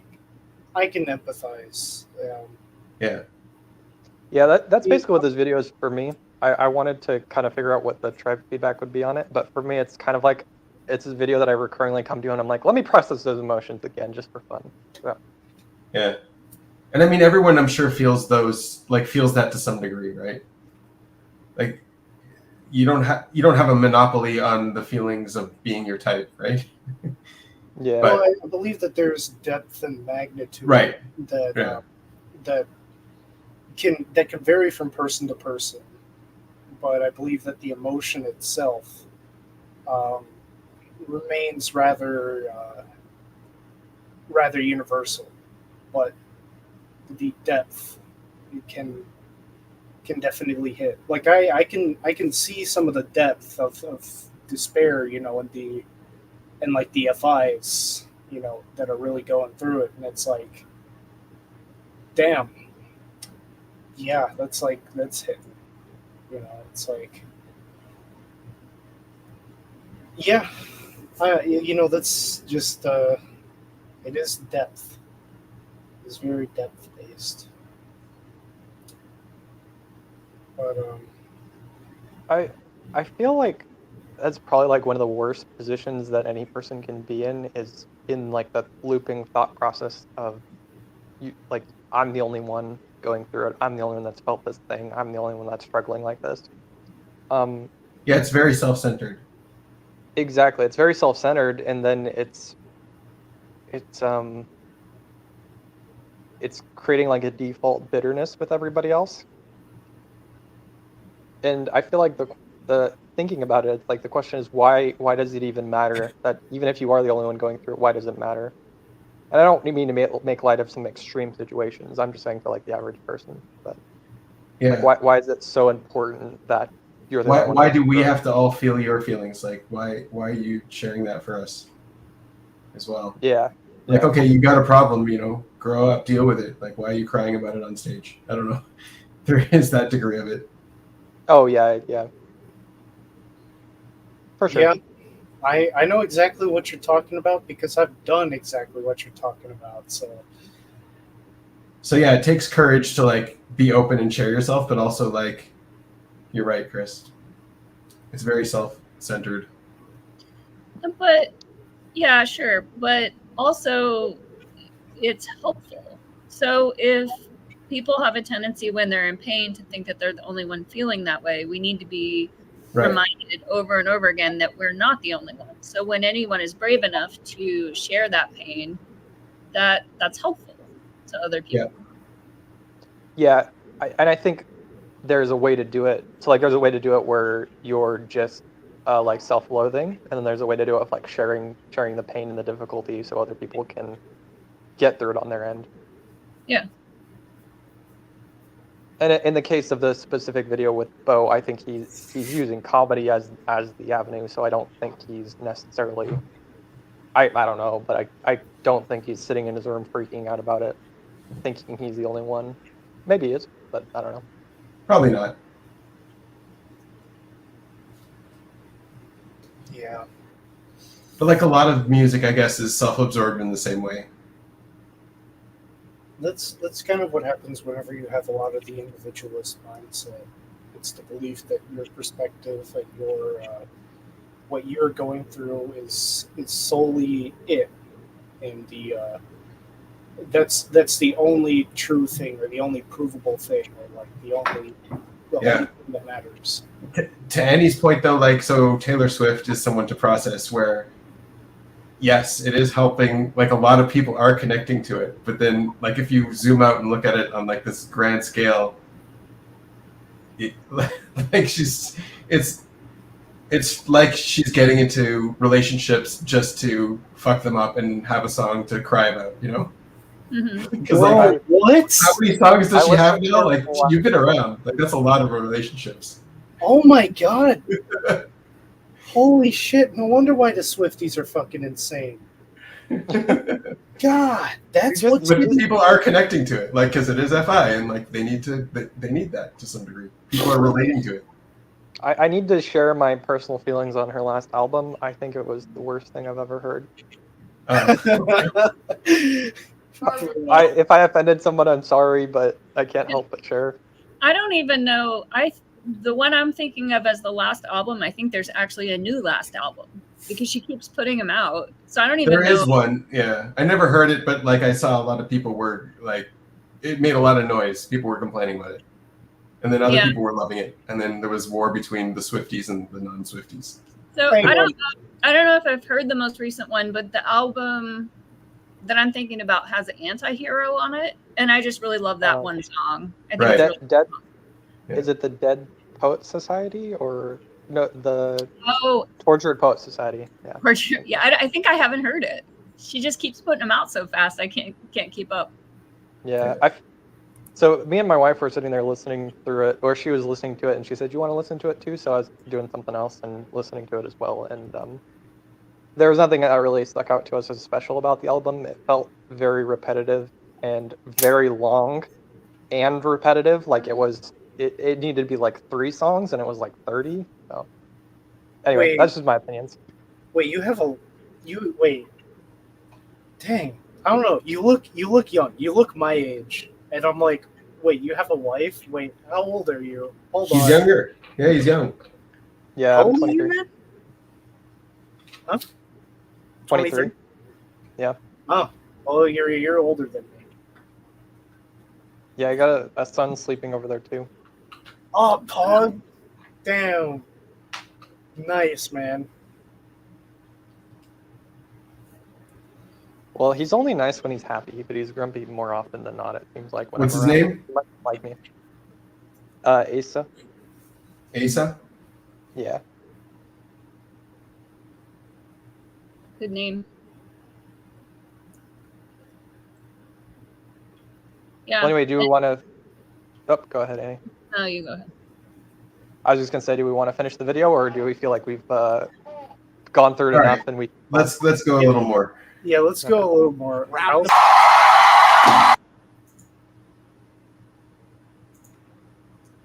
Yeah.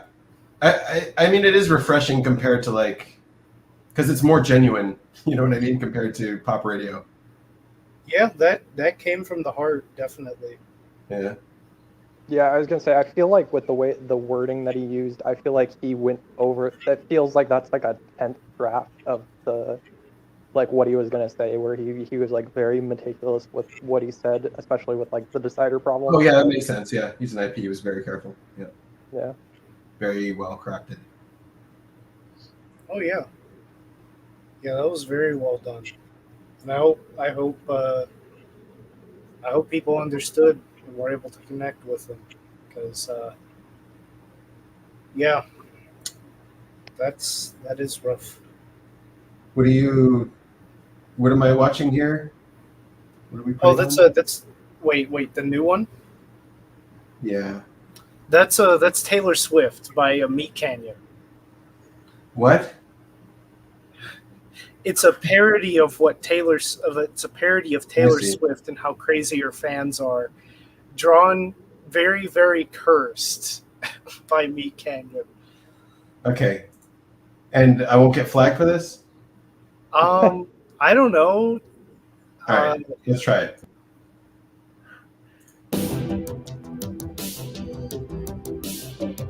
This is making fun of it, so we have to apologize to all the Swifties. Oh wait, no, that's not it. That's not it. All That's not the video. Oh no. Don't worry about it. Oh yeah, here we go. Here we go. There it is. Found it. Yay! Where is it? One sec. I want to get rid of the question mark here. Oh, here we go. We got Steam suspended for policy violations. See, so we can't do whatever that Bo Burnham thing. It was just us that was seeing it. YouTube didn't get it. Whoa! What? Yeah, that's okay. So does that like end the stream? I don't know. I think we might be back, but like while we were watching it, I think it sort of stopped it. I can check it on my phone and see if it's still. Yeah.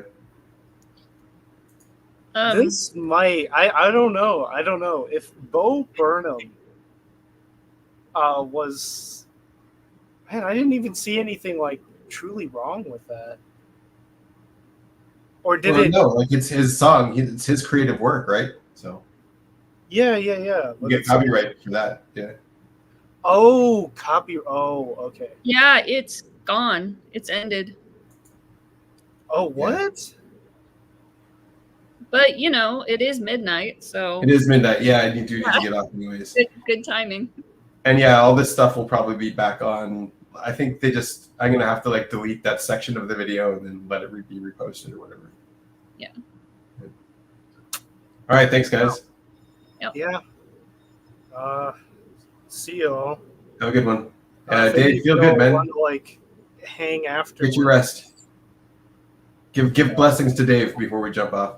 Yeah, Dave. Dave, my guy. Feel better, Dave. I hope you get lots of good sleep. Yeah. Ditto.